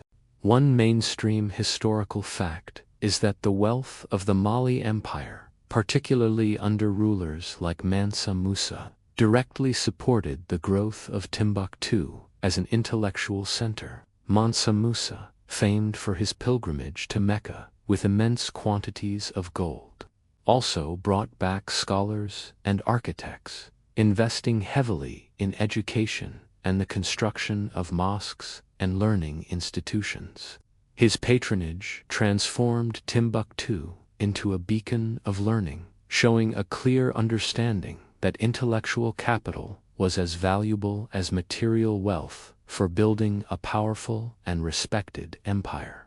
A quirky or fringe tidbit concerns the security measures taken to protect valuable manuscripts, beyond simply hiding them during invasions. Some wealthy families or institutions would employ guardians whose sole job was to protect their libraries, sometimes even with armed guards. Imagine having a personal bodyguard for your book collection, not because you're worried about theft, but because the knowledge within them is considered priceless and strategically important. It makes your library card seem rather vulnerable by comparison. Historians still argue whether the most valuable manuscripts were ever used as a form of collateral in large financial transactions, given their intrinsic worth. The economic power of knowledge in these African kingdoms demonstrates that intellectual flourishing was not separate from but deeply intertwined with material prosperity and political influence. Libraries were not just quiet retreats. They were dynamic centers that contributed directly to the wealth and stability of empires. The gentle hum of a prosperous city, fueled by trade and intellect, creates a soothing backdrop to this quiet revelation.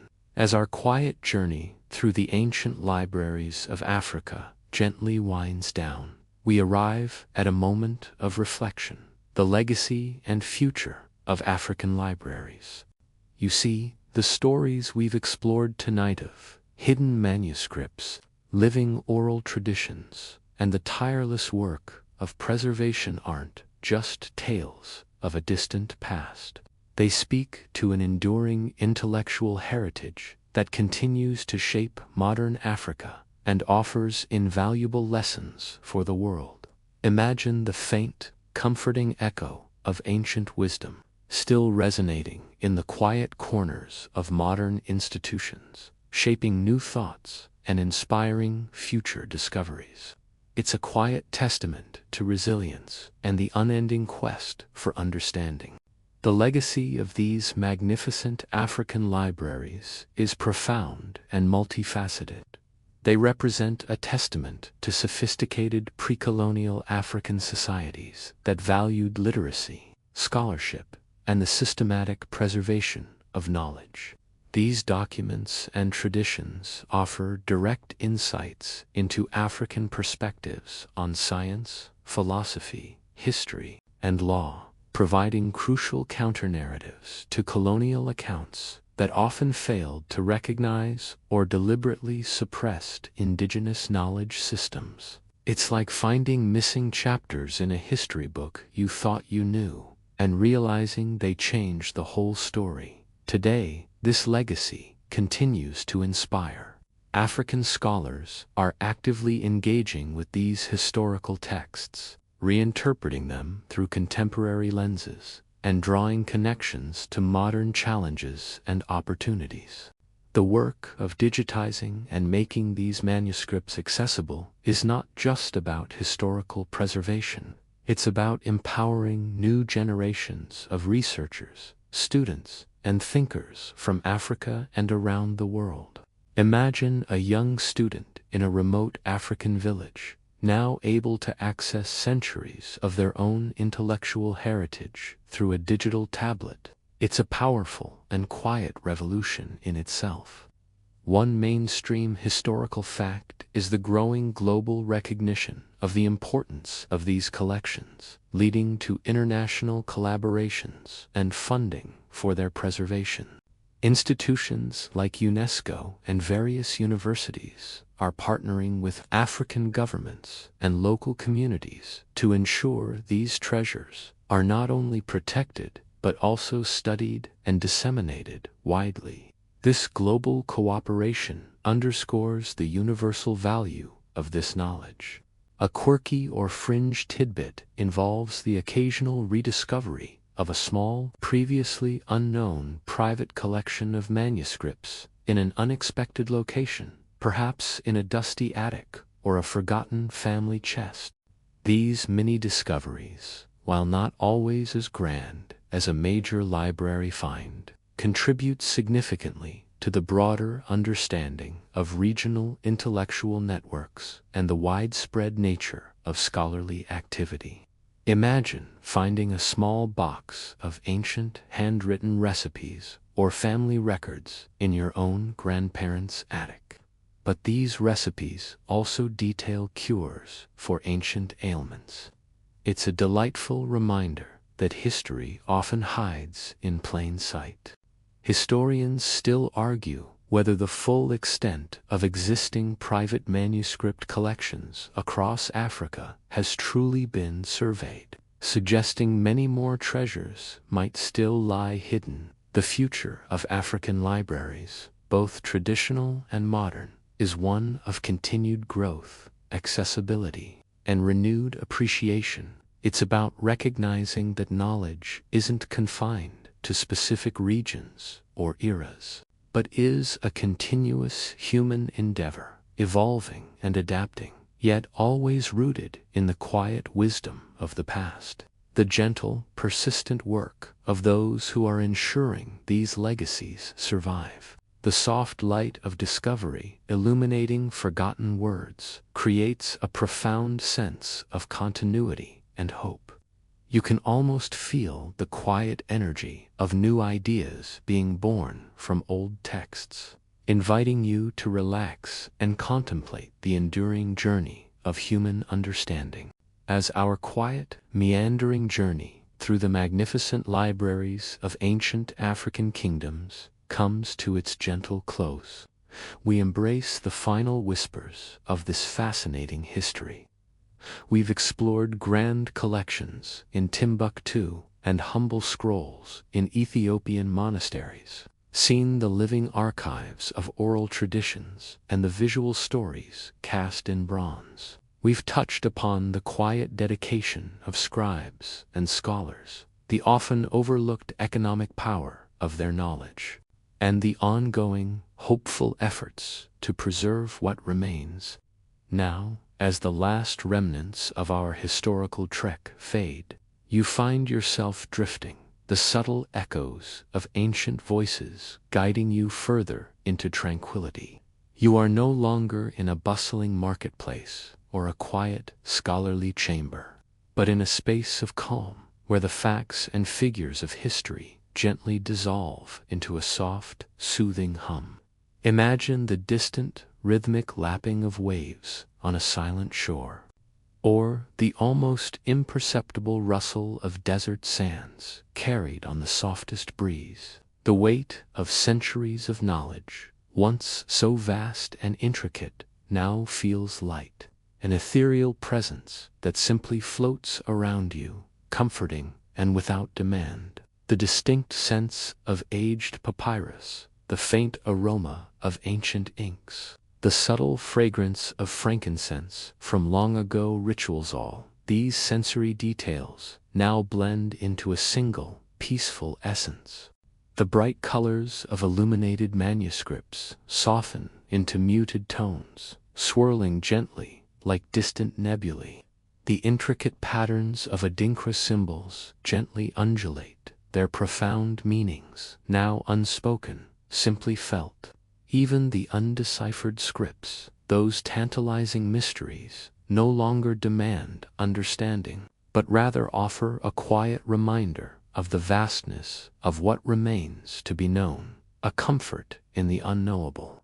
Allow your mind to release any lingering thoughts of the complex legal texts, the detailed astronomical charts, or the challenges of deciphering forgotten languages.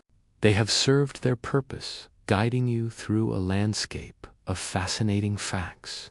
Now they recede, becoming part of the quiet tapestry of your own thoughts, dissolving into the gentle darkness that invites rest. Feel the last vestiges of curiosity soften, letting go of the need to know more, to understand every detail. The purpose of this journey was not to overload your mind, but to gently fill it with a sense of wonder, to show you the quiet beauty of a history often overlooked, the silent dedication of those who preserved these stories, who passed down their wisdom through generations, is a comforting presence, a reminder of the enduring human spirit. Let the final images of these magnificent, yet often humble, libraries become soft, indistinct blurs. The quiet hum of their existence, the peaceful echo of forgotten scholars, surrounds you like a warm, protective blanket. You are simply floating, carried by the gentle currents of history, ready to surrender to the deeper currents of sleep. The day's thoughts, any lingering concerns, are now just distant murmurs, fading into the peaceful quiet. There is only the gentle rhythm of your breath, the soft descent into a truly restful state. Everything is calm. Everything is quiet.